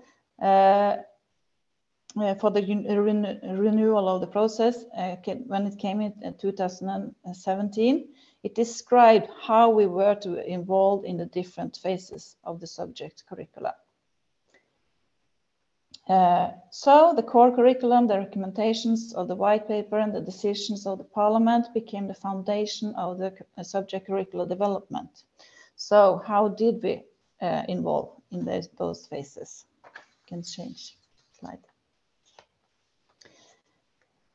So during the 2-year development period, we had several formal and non-formal hearings or different queries and public consultations, if you want. In total, there were over 20,000 written inputs. We are lucky to have a directorate who can handle that kind of information. In the 3 different phases, there were also involved approximately 200 teachers and professionals in the actual development of the subject curricula. And during the period, there were arranged many different input seminars and professional meetings during, and my colleague, sorry. And the Ministry of Education also had a reference group which was the leader of the teacher educational unions, the student union, the association of local and regional authorities, a representative of the teacher education, and the Sami Parliament of Norway. And this group was particularly important in discussions before the bigger decisions were to be made. And the Directorate of Education and Training also had this, their own reference group with the same stakeholders who worked closely with them in the development process. So, was this easy? Next slide, please. No, to involve in a broad involving process has a lot of dilemmas. It's, as you saw from the timeline and the amount of inputs, it's both time and resource consuming. And we had to prepare for a long timeline, as you saw. And it also creates a lot of debate. When we send out drafts out in the open, for example, one of our goals was to have clearer priorities in the subject curricula, which in fact means that we had to take something out. And when we do that, it creates, and suggest to do that, it creates a lot of noise. And also, it can create misunderstandings. When we send out early drafts to be commented on, drafts which clearly wasn't finished, some misunderstood it as clear recommendations and even also almost decided. So clear communication is a key word here. We also had the experience that it could challenge the distinction between professional integrity and politics. And one must be open for the possibility for that the original goals and intentions can be challenged. So real involvement also means that you have to listen and show that you are doing it by actually make changes in line with your own inputs, not just consider them, even though it moves in a different direction than originally planned. But at the same time, you can't listen to everyone, and you have to prioritize. So you have to also be true to the overall set principles. Okay, can you see me now? Maybe not, but you can hear me? We can hear you, Bodil. Yeah. Yes, Bodil, thanks a lot. Even though an open process from an early stage comes with challenges and dilemmas, we will argue that it is worth it. One reason for this, and perhaps the most important one, is that when different voices are heard, we presumably end up with better solutions. But it also gives different stakeholders a sense of ownership to the changed policies, which also leads to commitment to carry out the changes that are needed. Our last point is that an open process involving stakeholders at different levels helps preparing for change. The stakeholders get better information when they are involved from an early stage. The shift of mindset that is often needed when policies change can start during the development phase. In Linn Hege's example, it was clear that the local level could start planning for the implementation even before all the decisions were made. So based on these experiences, we would like to highlight that involving stakeholders in policy development is actually an important part of the implementation process. Thanks very much, both of you, Bodil and Linn, for the inspiring stimuli to kick off our discussions. I have a very quick follow-up question for you, but I really would like you to limit your replies in 30 seconds about the key recommendations that you can share with us for promoting further stakeholder dialogue. Well, I think I will say what our presentation ended with, including stakeholders in policy development is not important only for finding good solution, but also an important part of the implementation process. So we recommend to plan for both an open and an involving process from the start. The openness is important to create a broader engagement and real involvement of many different stakeholders, including teachers, students, parents, and the public, and to be prepared to actually take inputs into account to let the different voices have an impact. Yeah. Thanks very much, Bodil. It's very clear, your recommendations. And I would like to move on now to our next panelist. It's my pleasure to introduce to you to Mozam Bukhari, the founder of Walkaway School in Pakistan. Mozam is a researcher, a social entrepreneur, and an education activist. Now, one of the main focuses of the Walkaway School in Pakistan has been to ensure continuity of learning after schools closed due to the COVID crisis. Mozam, it would be very interesting to know, how do you work with schools, households, and communities to facilitate access to education for disadvantaged children? And also, how important is the role of parents in this process? And can I also ask you to share with us also briefly your own recommendations for promoting stakeholder dialogue around the implementation of legislation and policy? Mozam, the floor is yours. Dear moderators, speakers, audiences, and organizers, I wish you a wonderful afternoon. It is a true honor to be here to learn from and with you regarding Norway's strategy and execution for inclusive education. The notion that every child, regardless of background, aptitude, ethnicity, or other factors, deserves to be in the classroom is at the heart of Walkaway School. That's what we did before and after COVID. As the UN Secretary General quoted, the global learning crisis continue with COVID-19 adding more to the already existing problems, leading to the closure of higher number of schools than before. Since then, we have focused and concentrated on strengthening community resilience through educating communities as a whole on what it takes to survive and prosper. The role of parents as community leaders and members of society at large is important and very critical, since they are often the ones who perceive unique children as a lost cause from birth, particularly in developing countries.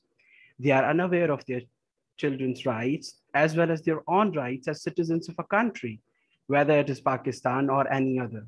The national as well as international policies are in place and the relevant laws are in place at national and international level. But what is the point if you do not have special children and their parents on board? And if they are unaware that there are policies specifically tailored for them when we are writing and implementing all of this for them.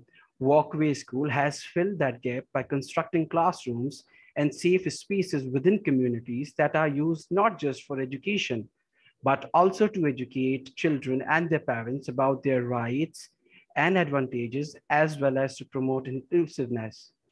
We have realized how important building connections with the children as students and their families as primary stakeholders are not always at the top of our to-do list, but they must be.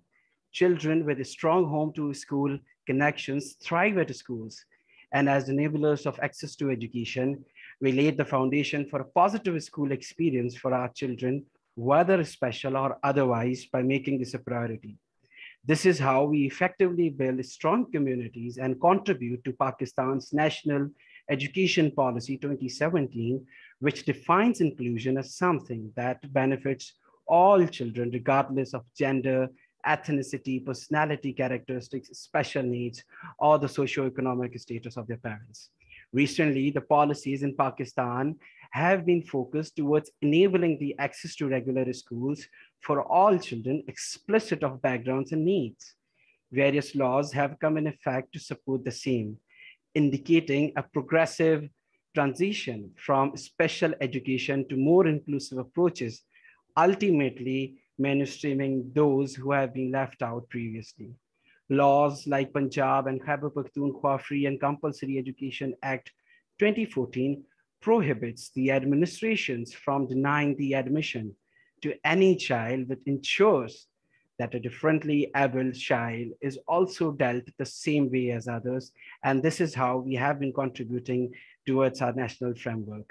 As far as the recommendation that was asked, my take on that is the stakeholders should prioritize and must focus on initiatives supporting children with disabilities and their families to improve knowledge on their rights, demand for inclusive services, encourage changes in behaviors and attitudes, and increase participation in education, because ultimately education is the way forward. It includes involving the wider community, forging partnerships, and putting in place systems and structures to facilitate meaningful engagement. The governments need to give utmost attention to improving the quality of education, including, not limited to, reforming curriculum, increasing the capacity of teachers, work on strengthening relations between them and children, parents, and communities, and improving the governance mechanism in the education sector. These challenges impact marginalized groups of children the most, including those with different abilities who are experiencing difficulties in accessing schools and lack access to relevant learning materials, information, and adequately staffed services. And with this, my intervention ends. Thank you so much, Ms. Antula, and everybody else. Thank you very much, Mozam, for your inspiring example of practice and also for your recommendations. I'm now pleased to turn to Ms. Simone Simeonidou, who is an associate professor of inclusive education in the University of Cyprus. Simone, hi. I would like to ask you, as a researcher and a teacher educator, can you please tell us why the voice of academia is important in debates around implementing policy for inclusive education? And also, how can the voices of researchers and teacher educators be encouraged? And what can they add for all other stakeholders? And Simone, from your experience, can you also tell us what would you recommend for promoting meaningful dialogue with an impact on policy implementation? Simone, I know it's a lot of questions, but I know you will make it in a short time if possible. Thanks a lot. Thank you. Thank you very much for your question and of course for the invitation to participate in this event.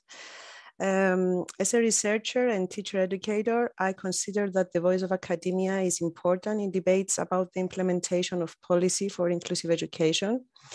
But I need to say that researchers often feel excluded from policy making and policy implementation. They are often perceived as professionals who have good knowledge of theory, but little knowledge of practice. However, a critical number of researchers in the field of inclusive education have a teaching background and have themselves taught in mainstream or segregated settings. Researchers have good knowledge of the challenges faced in everyday practice at school level because their research often records the voices of children, parents, and teachers, and because they engage in teacher professional learning activities. Most of us researchers are aware of the insecurity of student teachers to teach all learners. We are familiar with the disappointing experiences of beginning teachers who are appointed to work in settings that are not inclusive.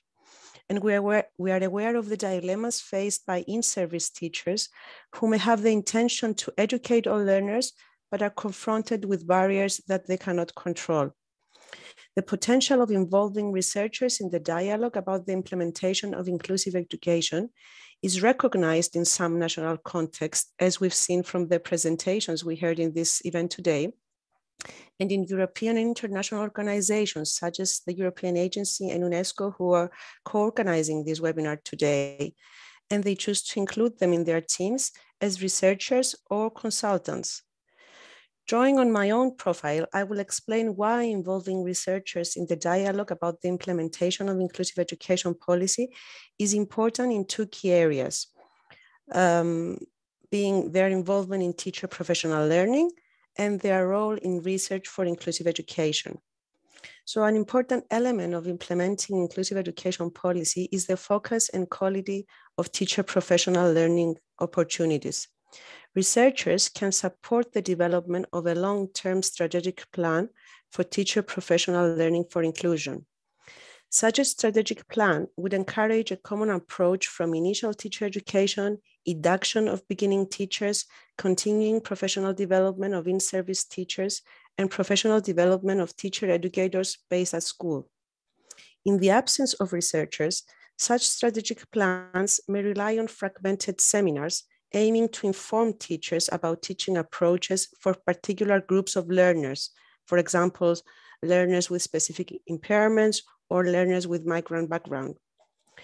Researchers know from the literature that an inclusive education approach to teacher professional learning entails building an ethical commitment to inclusive education and equipping teachers with practices that can benefit all children, such as differentiated teaching practices and practices that encourage participation for academic and social inclusion.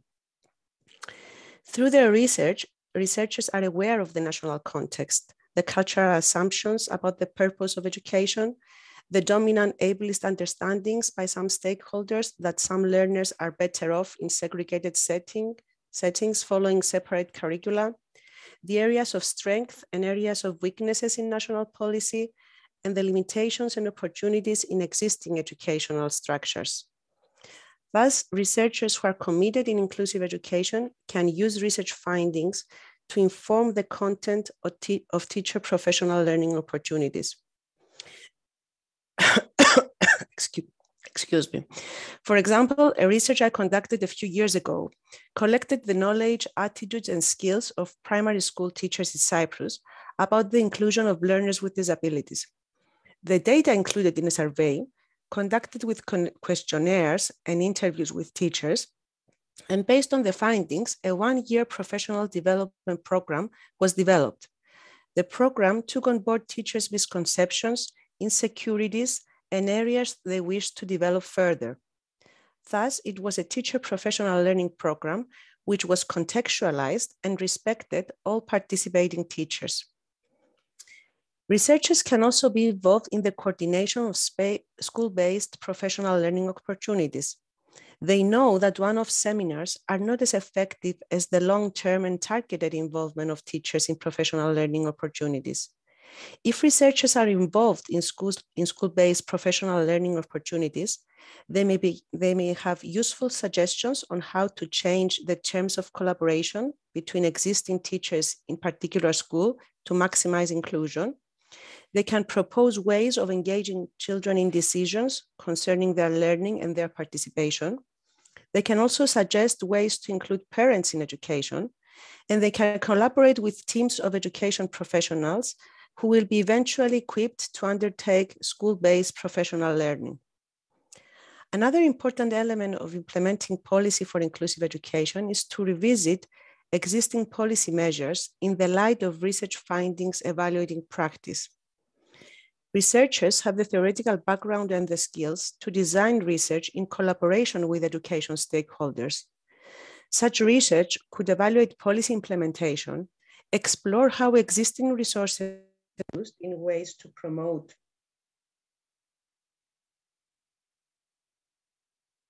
the extent to which the national curriculum promotes or hinders inclusion, and so on.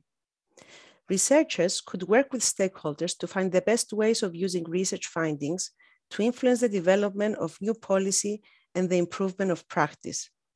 This is vital because inclusive education is understood as a process.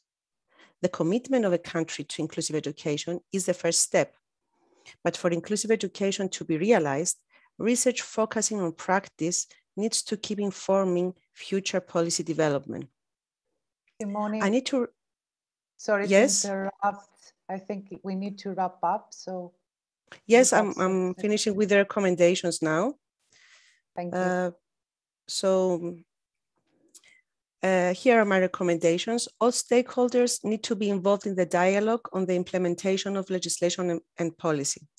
Researchers can contribute in the dialogue with their key knowledge on issues associated with teacher professional learning for inclusion. They can support the development of a strategic plan for teacher professional learning for inclusion. They can share ideas about the content of teacher professional learning activities. They can coordinate teams that will work on school-based teacher professional development for inclusion.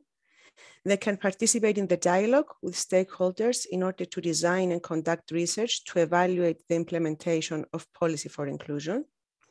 And they can work with stakeholders to find the best ways of using research findings to influence the development of new policy and the improvement of practice.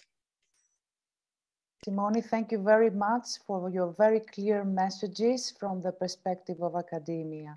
Now we move on now to our next speaker, Ms. Tanja Groenveld. Tanja works in the Brinking and Education Institution Logatec in Slovenia as a psychologist and a member of the professional counseling team. And I would like to ask you, Tanja, can you tell us a little about your work in the institution with learners with special needs, and also to share with us some key recommendation for promoting stakeholder dialogue for implementation of legislation and policy in inclusive education? Please, thank you. Can I ask you to be a bit brief in your input? Thank you very much. Thank you very much, Antula, and thanks for inviting me to this interesting webinar. It's an honor to be here, and I'll try to be as short as possible.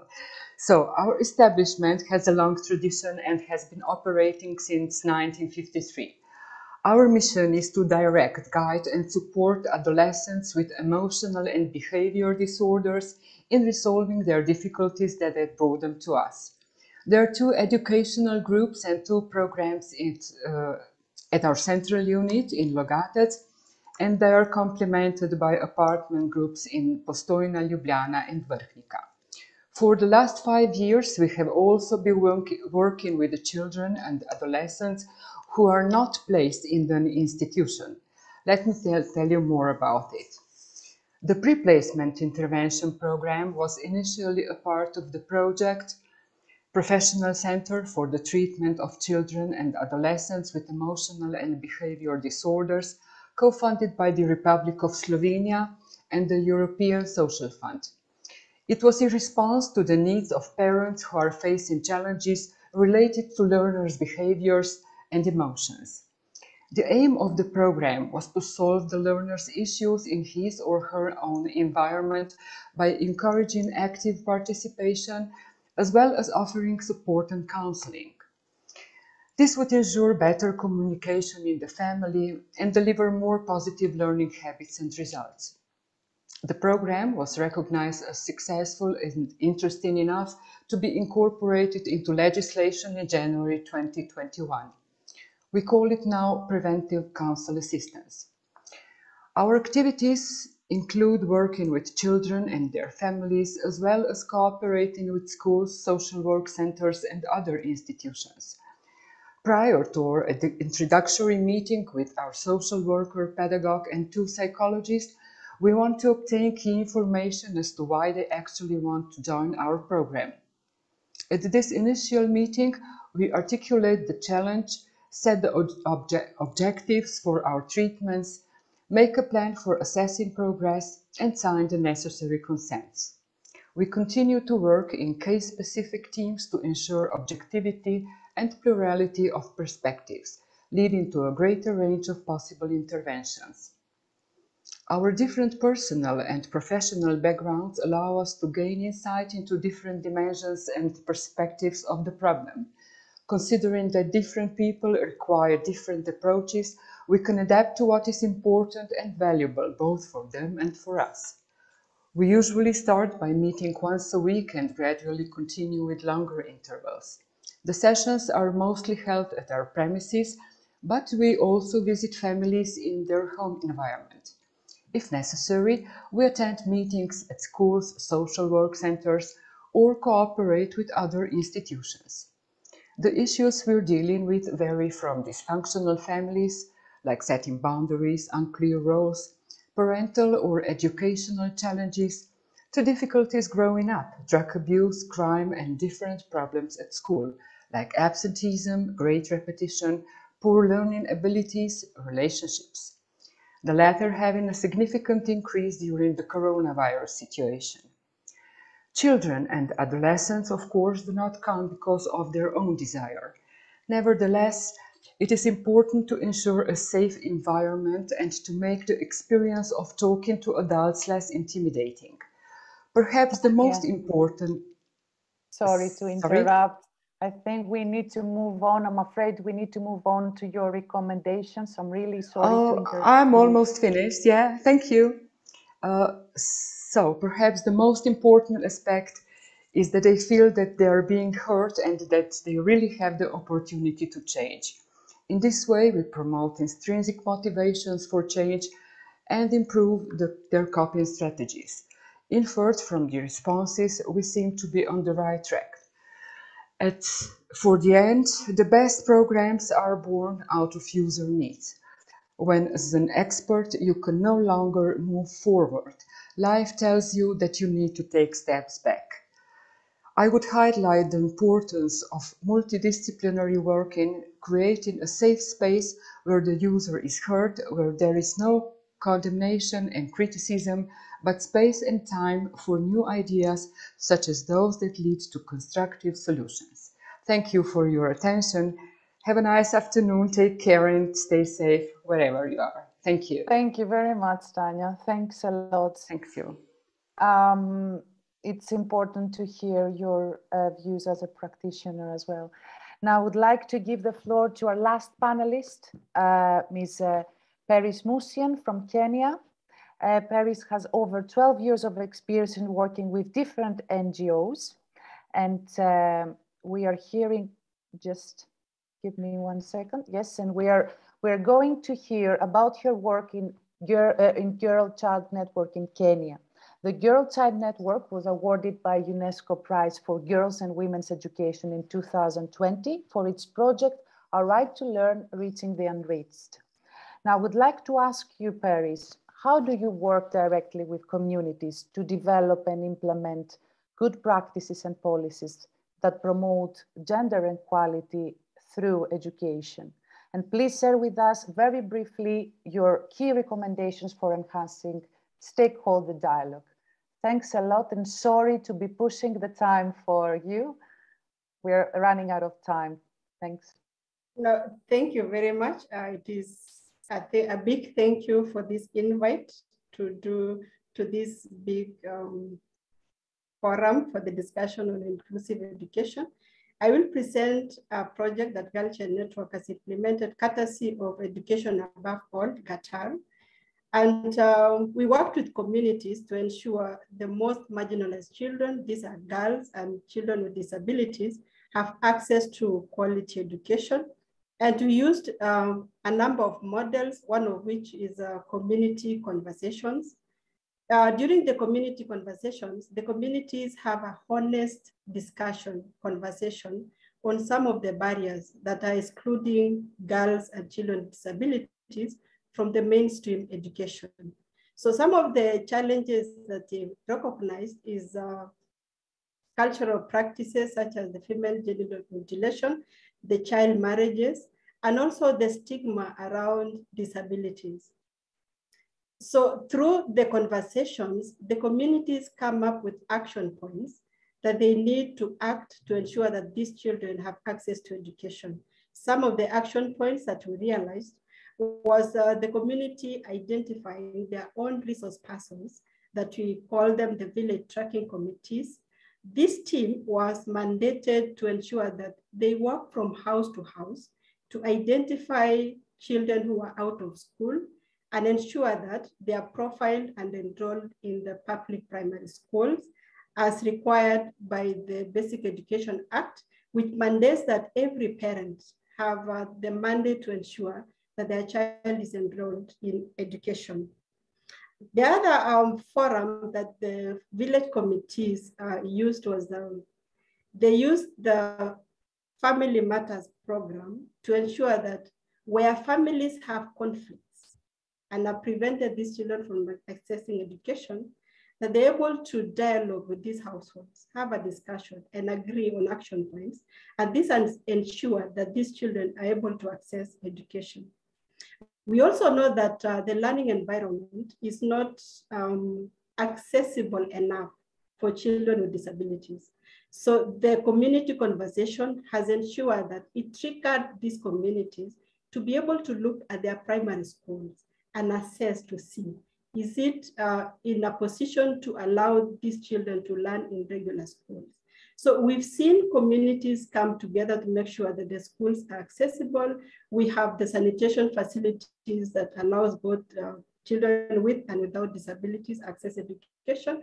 We've also been able to build the capacities of teachers to ensure that they have the teaching and learning methodologies, especially on pedagogy, to ensure that they can support these children in regular classrooms.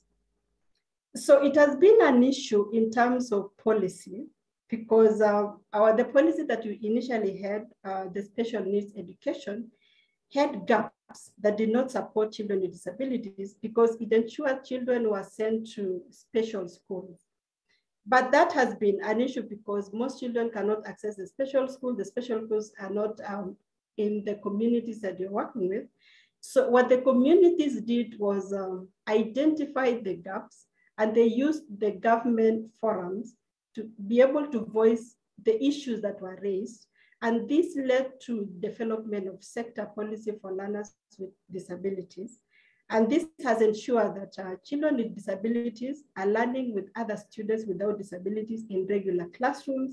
The government have been able to support the teachers in terms of enabling them have the learning resources in the classrooms, and also making sure that these children can also be supported with the teacher learner assistance so that they're able to learn with the rest of the students in the classrooms. So I know my time is not so much on our side. Yes, please, if you can wrap up, Paris. Thank you very much. I will give the recommendation. One of the recommendations that we have is strengthening the community engagement in the implementation, monitoring, and reporting on the laws and policies that support education for the vulnerable children. Thank you very much. Thank you very much, Paris, and all the panelists to their flexibility and for sharing their valuable contributions. I believe that by sharing their promising policies and practices, we can already draw some key messages for promoting meaningful stakeholder dialogue. So I invite you to stay with us a little longer to hear some of those emerging messages in the final part of our meeting, which is the key highlights and the closing remarks of today's event. Thank you again for your attention, and I give the floor to Ms. Mihan for the wrapping up of the webinar. Thank you very much. Thank you very much, Antulake Falino, for the moderation, and thanks a lot to the speakers for the very interesting and inspiring presentation. Now we just have a few minutes, so I will ask my colleague, Marcella from the European Agency, to share some key highlights, but very short, please, and because all the highlight, you could find the highlight in the summary report that we will be preparing, so we will share with them, with you after our webinar. So Marcella, please, you have the floor for a few minutes because our interpreters have to leave. Thank you so much. Please. Thank you. I will be as brief as I can. I'll make an special effort. So thank you first, Florence. And my task is to provide some key highlights of the discussions. I won't be able to provide the full picture, but hopefully a few Polaroids. More details will be in the webinar report. So we started with a setting of the scene and presenting of a joint position on inclusive education. There's a wide agreement that inclusive education is a human right and a vision we're all working towards. It addresses all learners and a system that must adapt to them. And all countries, we agree, are on a journey in this direction, and it involves many stakeholders, and all these voices need to be heard. We had presentations that stressed the importance of this being a whole society conversation, including voices of teachers, children, parents, and academia, but also to not avoid the difficult stakeholders, but to keep them on board. And that's the premise for a structured and actionable dialogue to be effective. having a shared vision for inclusive education developed by policymakers, and making it clear what this vision means in the context of the system. Maybe two more highlights. So it's important for policymakers to empower all stakeholders for having stakeholder dialogues, keeping in mind not all stakeholders will have easy access to dialogue opportunities. And we had the example of Uruguay empowering teachers in different territories to access networks to have these conversations. And also policymakers need explicit strategies to learn from dialogue with stakeholders, to have mechanisms to collect and then use evidence and also prove that this evidence was used. It was described as a marathon and not a short sprint that needs political will, consistency over time, and also needs monitoring. At the basis of this is the essential ingredient is having a positive, open, and inclusive attitude for all stakeholders. And last but not least, the session highlighted for us also as international and European level organizations that we have a possible role and responsibility in facilitating dialogue between and maybe even within countries. So it might be more difficult for us to share pizza and ice cream virtually for all to get people engaged, but there is something that we can do. And UNESCO and the agency, we have a shared website called Inclusive Education in Action. And there we would like to follow up and consider how we can share case studies that highlight the different examples also presented today that are so rich, to share them for other countries as inspiration to promote stakeholder dialogue as a contribution also to the wider discussion.